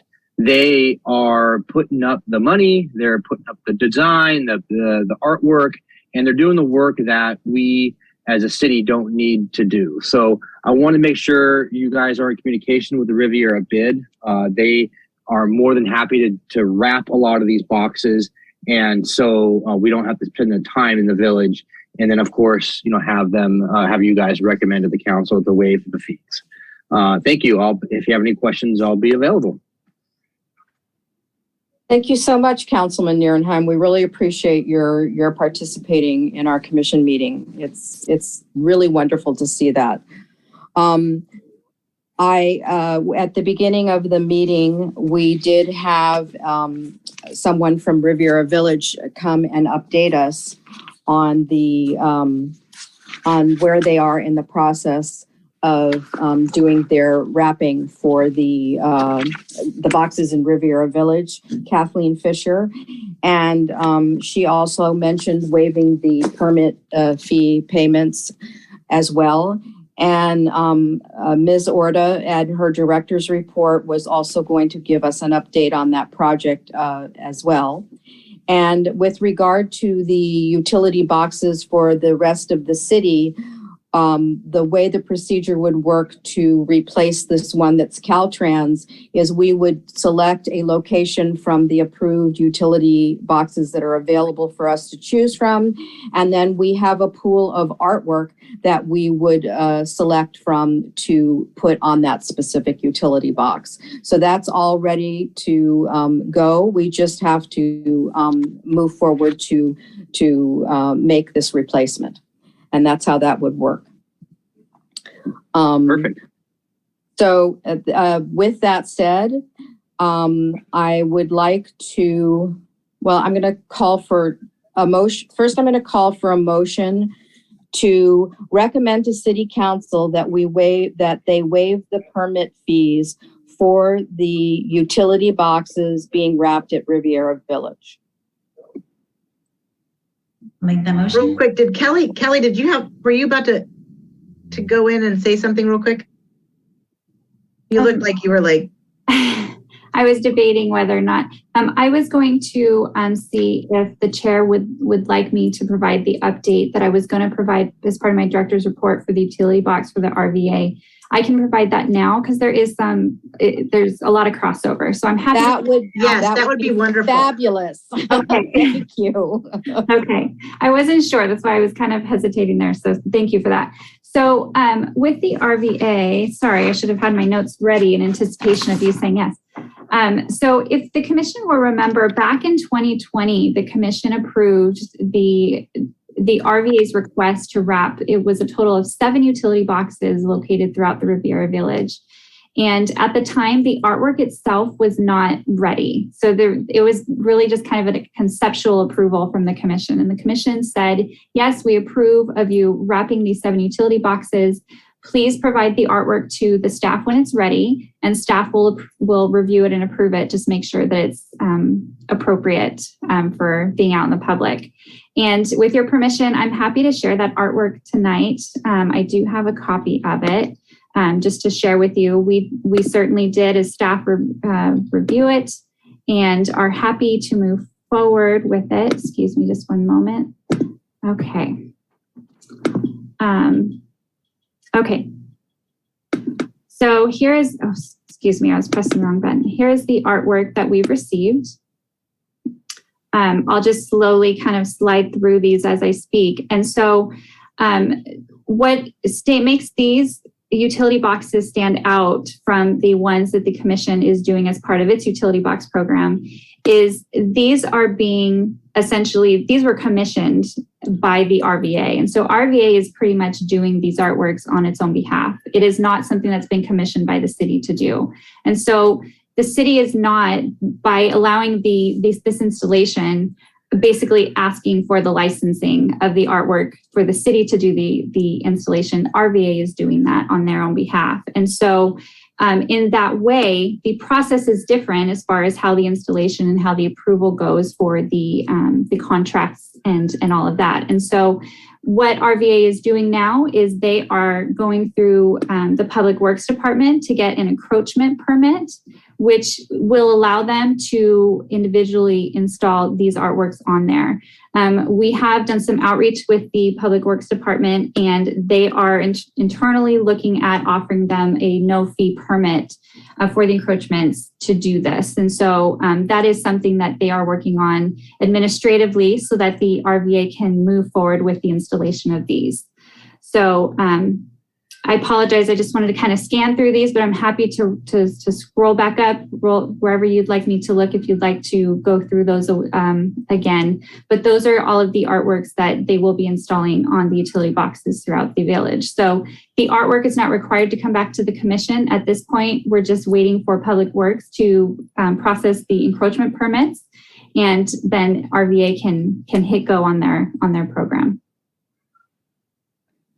Thank you very much, Ms. Orta. I appreciate that. I have a question. Once all of this is approved and moved forward, who does the maintenance on or the maintenance and repair on the utility boxes? Does that stay with RVA or does it pass to the city? I believe it goes to the city. If I can, I don't remember exactly the exact language that's on the encroachment permits themselves, but it is something that's spelled out through that process. So, but I can't speak with 100% certainty on who would be responsible for that, but that would be part of the installation approval. Okay. So it doesn't sound like we need to make a recommendation to City Council to waive the permit fees because it looks like that's already in the process of being explored. Is that correct? That's correct. That's correct. Administratively, they are going to look into that. Okay, great. Thank you very much. Of course. That's awesome. So yeah, if there's nothing more that we have to do on that, I wish them a speedy wrapping. Yeah, I just want to say they've worked so hard and the restaurants and the businesses have been hit so hard. So this is going to be so wonderful, I think, in that area. I agree. I think it's going to be absolutely look terrific. So very good news. So back to the Caltrans boxes, I would like to make a motion to put in the application to Caltrans to see if we can, in the future, wrap those boxes with artwork. Yes. That's the first motion. Yep. Can somebody make that motion? Oh, sorry, I'd like to make that motion. I was like, Commissioner Pucci has made that motion. I will second. Commissioner Melendez has seconded. All in favor? Aye. Aye. Opposed? Motion carries. Okay, so the second motion is that I would like to recommend that we remove those boxes from our previously approved list and choose an alternate box and an alternate artist for that box at our next meeting in March. Wait, sorry. So I would like to make a motion to remove the boxes on Hawthorne from our approved list. Well, we have to because they're not. And put them back in the pool. I know, but I have to follow the thought process. So put them back in the pool, and then that we choose an alternate location for that district and artwork to go on whatever alternate location that we choose. Alternate, when I say location, I mean box, at our next meeting in March. And that would be an agenda item because we're not prepared to do that tonight. Right. But didn't we have art that was going there? Isn't that why we're talking about it, or no? Wasn't there art already designated to go? Yes, but the art was for that specific location. If we take those two boxes away, we're not going to use the artwork on those boxes. We're going to have to start all over again. Mm-hmm. Because we might. Can I make a suggestion? Yes, please, Commissioner Klein. I think to respect the artists that they've been chosen and they've been notified that they've been chosen, could we make it a topper priority to take those pieces of artwork and find boxes where those pieces of artwork would be appropriate? Yeah, that's what I was thinking we were going to do. So that definitely is an option, or we could wait and see if we get approval from Caltrans and use this artist there. We have to make that decision as a group tonight. So Commissioner Melendez? Yeah, I agree. If this artwork's already approved, wouldn't it be easier just to find another location and just keep putting art on boxes? So that will limit us, and I'm not saying we shouldn't do this because I'm not saying that, but we would have to pick a location that has two boxes side by side. So, okay, well, looking at the list, it looks like there's quite a few options that have two boxes. So let's do that then. Let's look at, we'll look at the locations that have two boxes at our next meeting, and we'll choose the location that we want for the artwork from the artist that was originally planned for the Hawthorne location. Yes. Okay, so we'll do that. We'll do that at our next meeting. So the motion would be to agendize at our next meeting and put on to choose two boxes to put the artwork from could you Teresa Mully. Teresa Mully, thank you so much. And assign the artwork from Teresa Mully to two new box locations at our March meeting. Yes, and that is for District what? I'm sorry, just to clarify that part. Is that that we need to stay in?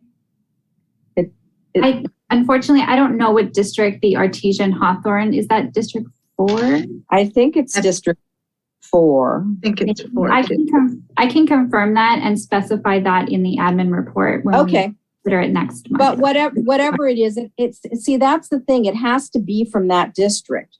We have to replace the artwork in that district so that we always have the same number of boxes chosen for each district. And that's fine. And there's quite a few on the list that say two boxes. Yeah, so that's good. So we're also dealing with now that district, I'm sorry, what district, District 1 is going to get a plethora of wrappings. So I think it's okay to distribute to, perhaps another two box location at this time if we see it more fitting for the artwork. I don't think we have to worry so much in regards to splitting out the boxes currently, since District 1 in the Riviera is going to be wrapped with 7.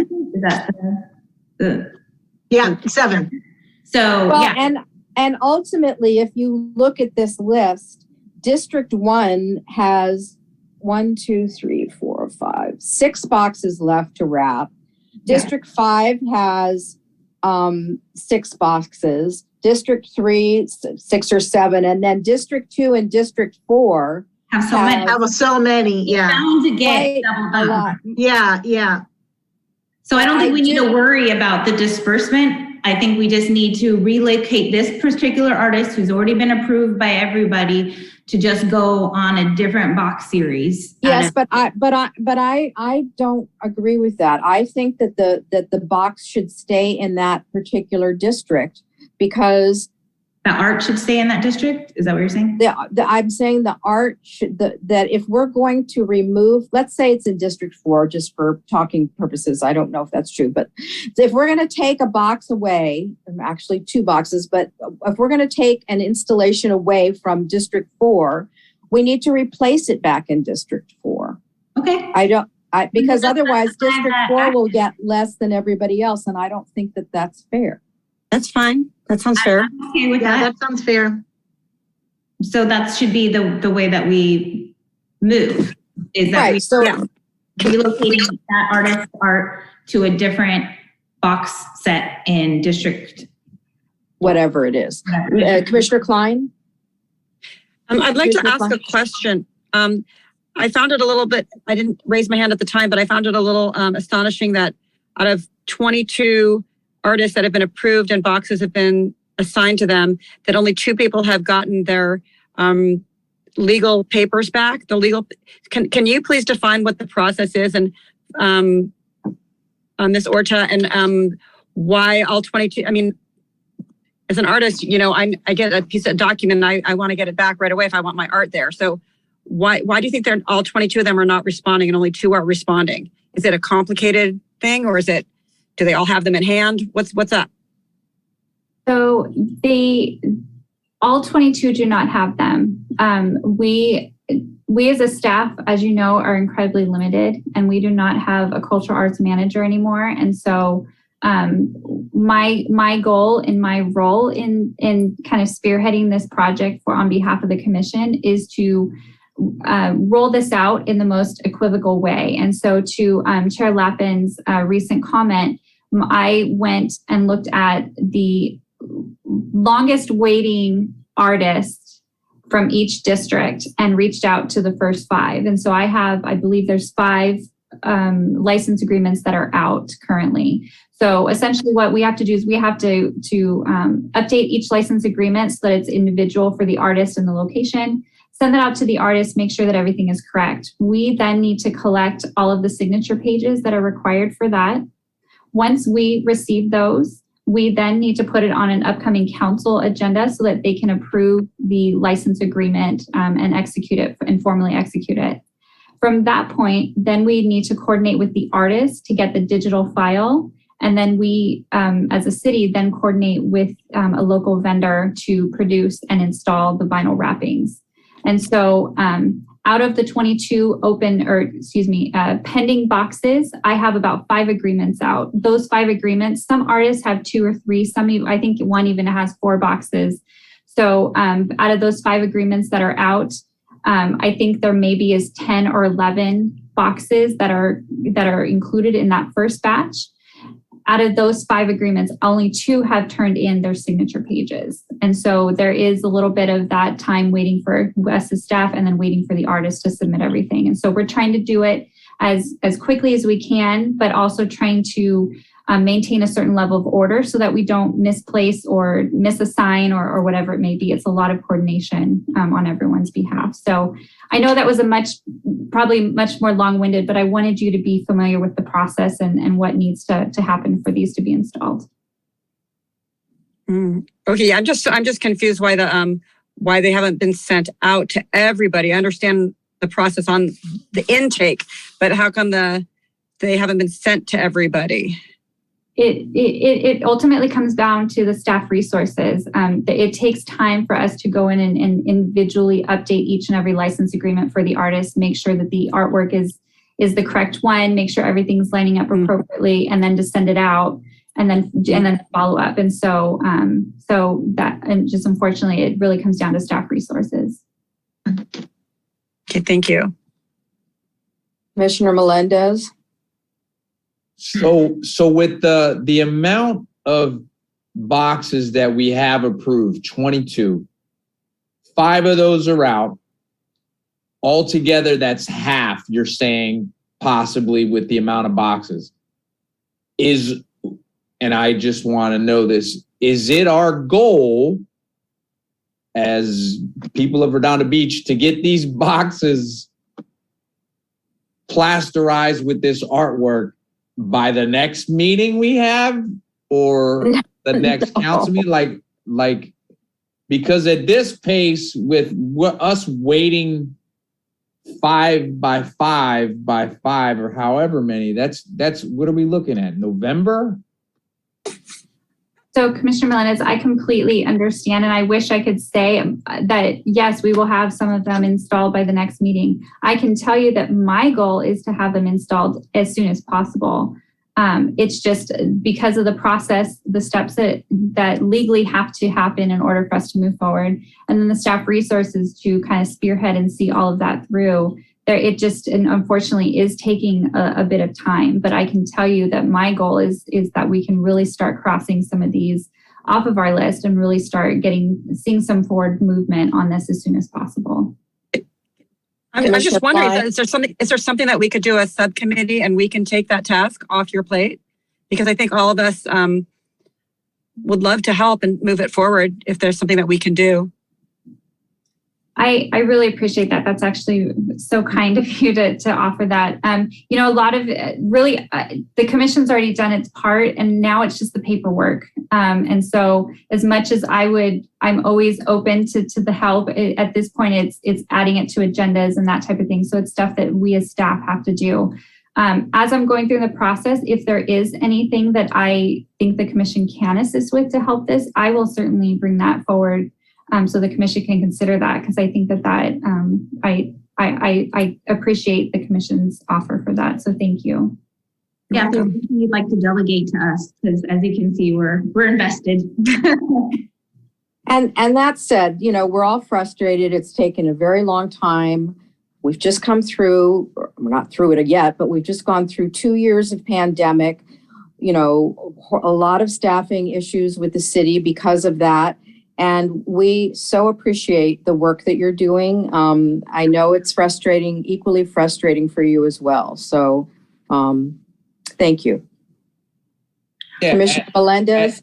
As a person that's on the art commission now, and one of the artists that submitted in 2018, I've been in this shoot for a little while.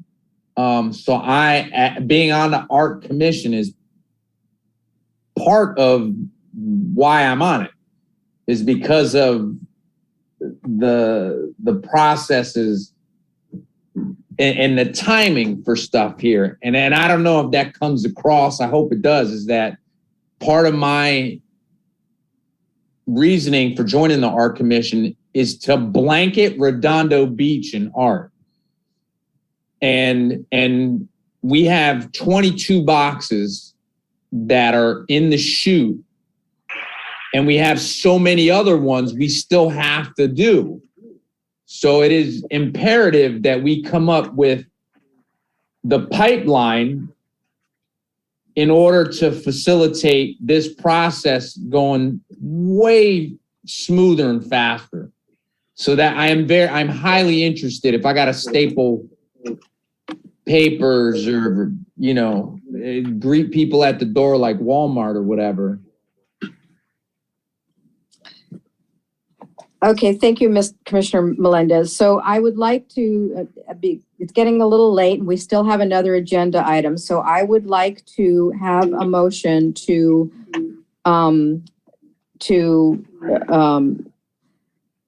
remove the boxes from our approved list at the Hawthorne location and to agendize replacing them with an alternate box location in the same district using the artwork of the artist that was previously approved. I like to make that. I'll make a motion. Oh, I'll second it. Commissioner Pucci made the motion. Commissioner Klein seconded. All in favor? Aye. Aye. Opposed? Motion carries. Okay, moving on to the discussion of the development of a prioritized public art project list. And I am going to let Ms. Orda give us the report. Chair. So this is an item that we as staff kind of initiated, and it would be highly beneficial for us because, as you can tell, based on the last discussion, our staff resources are incredibly limited in our department. With the removal of the cultural arts manager from our department, we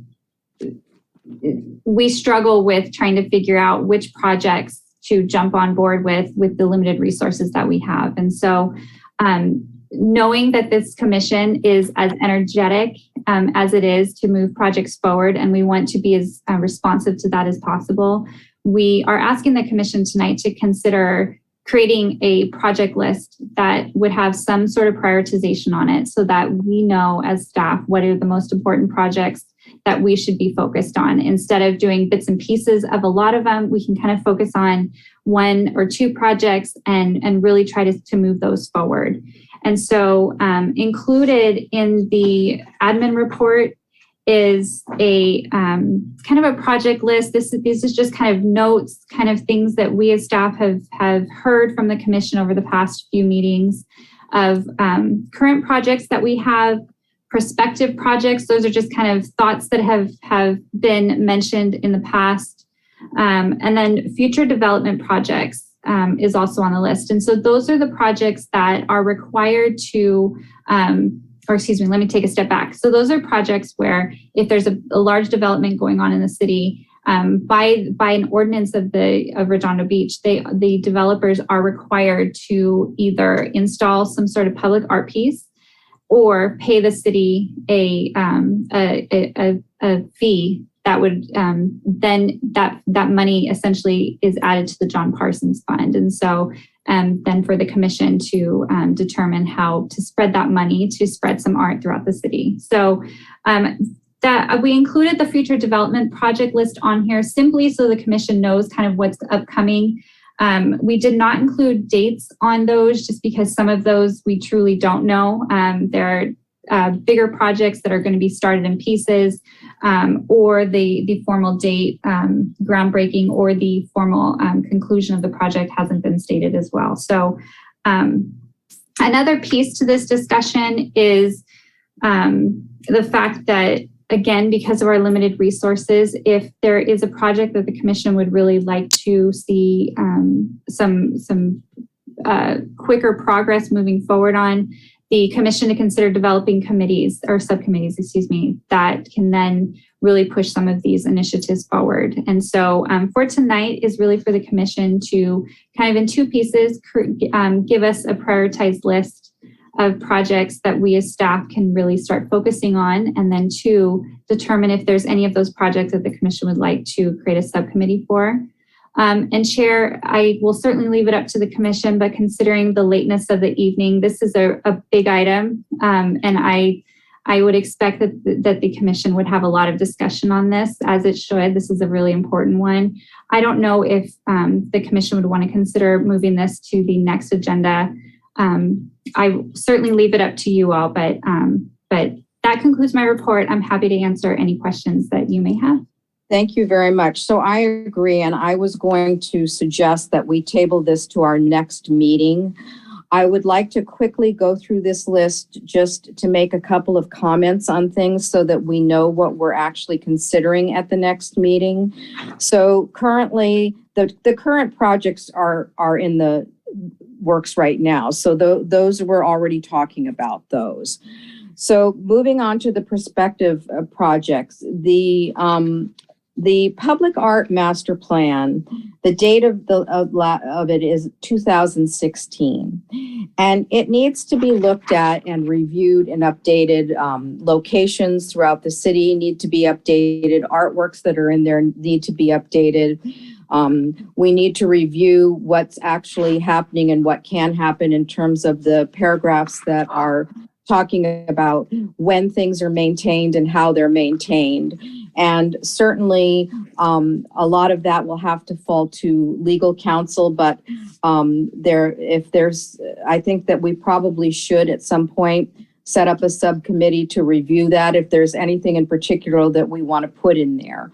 So, but the likelihood of that actually getting done anytime in the near future is probably very small, but it needs to be put out there just so it's on the radar. The skate park, I believe, and Ms. Orta can correct me, that those are in the works. They have been assigned to somebody to create them. And it would be helpful if at our next meeting, when we are considering this, if we know the date of completion for those projects, so we can see where it's appropriate to put that in the mix.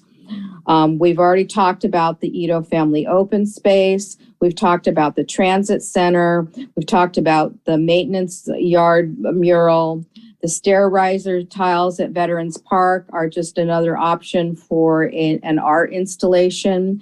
The Ringe Sewer Pump Station, that is the Fulton Playfield that we had to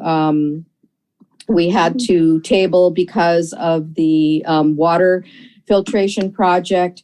I know that they're planning to coordinate with the public surrounding that area on what's going to go there. They talked about the possibility of doing some gardens, redoing the play field, and I think that it would be helpful for us to know when they're going to do that, because I think that we should participate in that discussion to see if the public has any input on what artwork they would like to see there.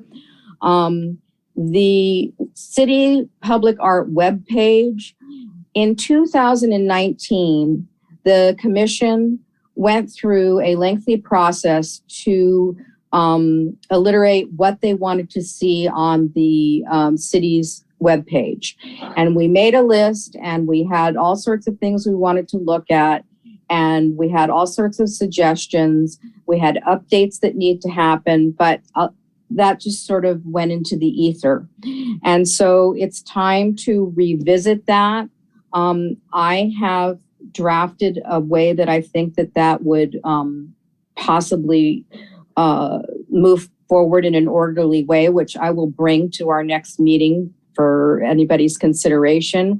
And we can talk about when we want to put that back in the queue. Again, I'm going to mention the staffing issues. This is something that requires a lot of input from the staff, so we may just have to put that at the end of the line and maybe see where we're going to do the community gardens.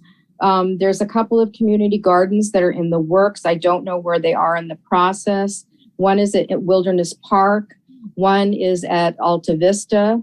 Again, this is something it would be nice to know what the timing of those was, because I think that would be a great opportunity for us to put some kind of art in the garden. I think that would be, a really good thing.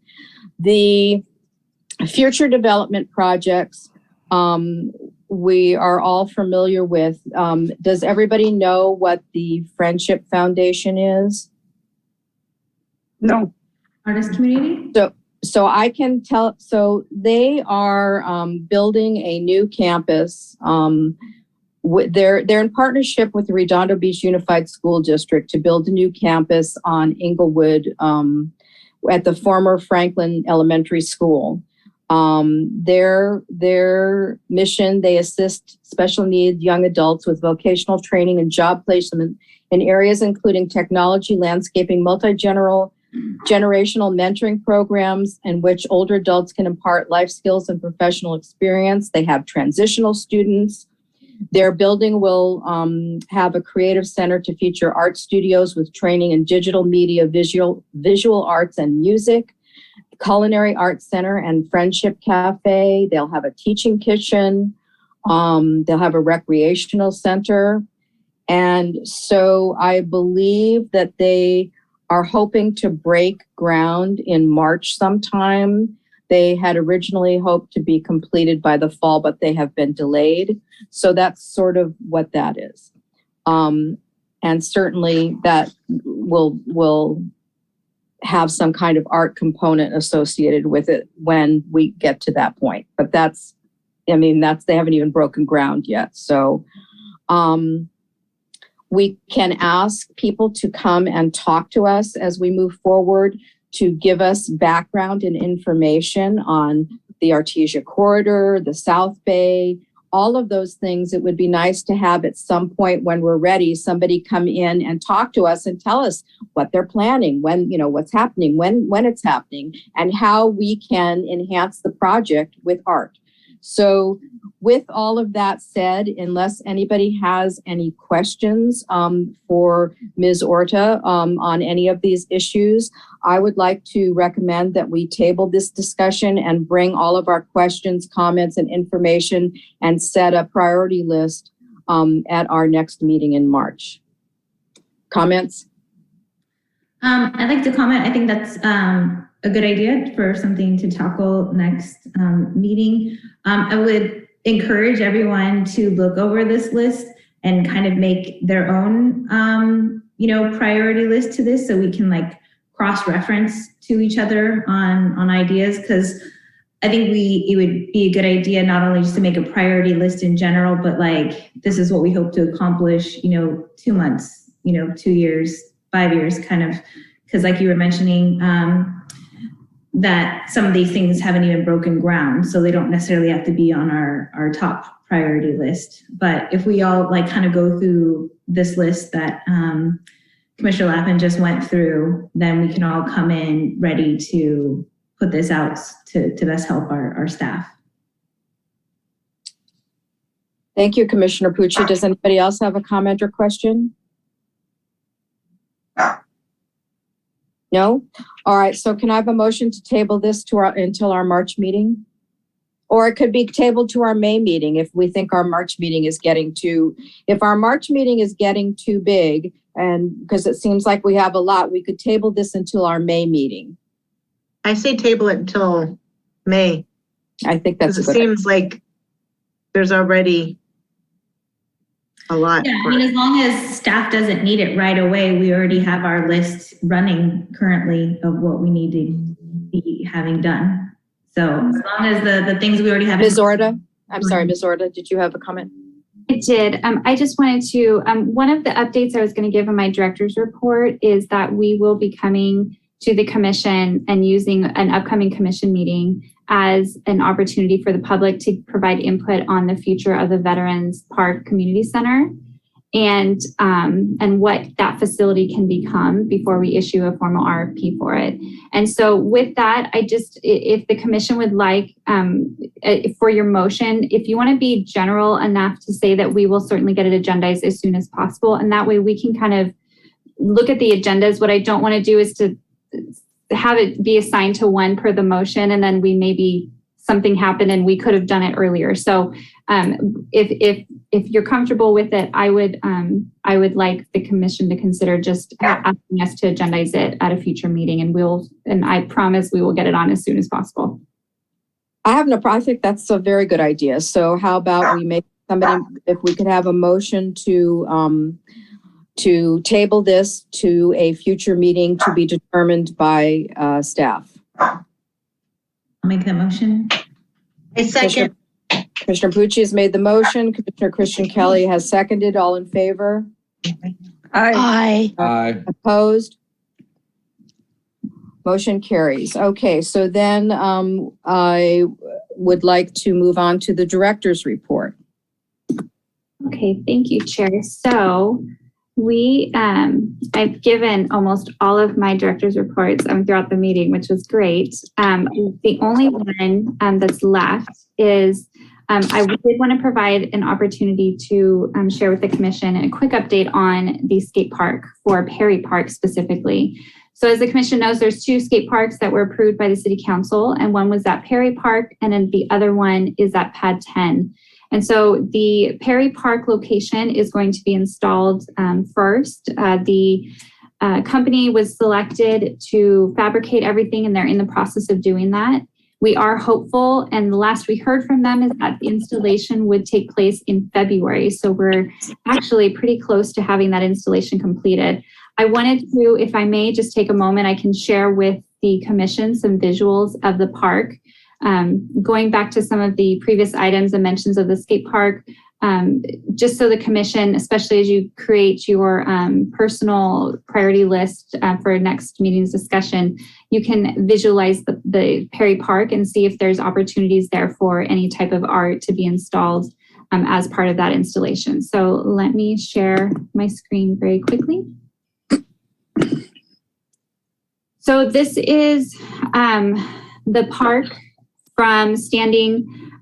This is the basketball courts here. This is the teen center in the background. So you can see these 2 kind of maroon or crimson structures are 2 of the skate elements. They're made out of concrete and steel, and they would just be placed pretty much in between this walk space here and the basketball courts. The thought process here is that these can also be used when not used for skating, of course, but these can also be used as seating for those playing basketball, or pickleball is also played at this location as well. So the thought here was that these can be a dual use. Moving a little farther, I guess this would be north, if my orientation is correct. This is the baseball field over in this direction, just to help orientate. Over on the left-hand side would be where the playground is. This would be another skate element that would just be up along this tree here. And again, this would be made out of concrete and steel. And then the final element that would be installed is essentially just a curb piece. This is really just a really small installation, but something that skaters can do tricks on. This is up just immediately behind the senior center and the facility that's just on the north side of the park. And so those are the elements that will be installed. Obviously, this one maybe not so much of a great opportunity for art piece, but maybe the other pieces or other skate elements that will be installed. But as I stated, we are hoping to have this installed by the end of February, is at least the last I heard. There may be some delays, but that's kind of what we're looking at for there. So the Pad 10 skate park, we do not have a date assigned for that location. There will need to be some community outreach and a lot more work done on that before anything is fabricated. We haven't even created conceptual designs for that location to my knowledge. So that's certainly down the road. So that concludes actually all of my director's reports, because as I stated, that I kind of jumped a few throughout the meeting. So unless there's any questions with the skate park item, that concludes all of my director's reports. Thank you, Ms. Orda. Does anyone have any questions, comments? Thank you. Okay, moving on. Does anybody have any referrals to staff or announcements? Okay, moving on, then I would like to announce that the next meeting of the Redondo Beach Public Art Commission will be a regular meeting to be held Wednesday, March 23rd, 2022 at 7 p.m. via Zoom. And with that, I'd like to request a motion to adjourn the meeting. I'll like that motion. Commissioner Pucci, yes. I'll second. Commissioner Christian Kelly is second. All in favor? Aye. Aye. Okay, motion carries. The meeting is adjourned at 9:49 p.m. Thank everybody. This was a lot of stuff tonight, so yay.